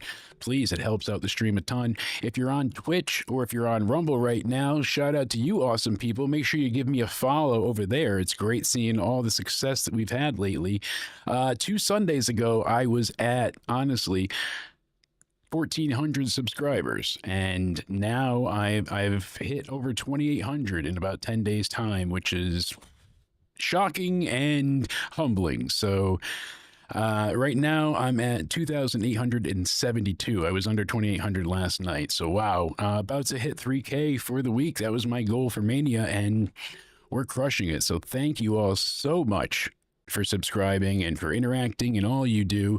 I hope you all stay sexy. I hope you all have a great day, and I will see you live tomorrow for the Raw review. You can find me on Twitter at Countdown Ended. You can find me on Rumble and on Twitch at Countdown Ended. On here, you're watching Jake Countdown Ended DeMarco. Make sure you check out Connor, formerly known as OKFabe. You can find his info and Spaz's info in the description box down below. Connor's at SuperNerdCM613 on Twitter and on YouTube. And you can find Spaz at Spaz Phoenix Podcast on everywhere podcasts are found. And of course, I'm Jake. I hope you all have a great day. Stay sexy. And I'll see you tomorrow for the Raw review. Take care, guys.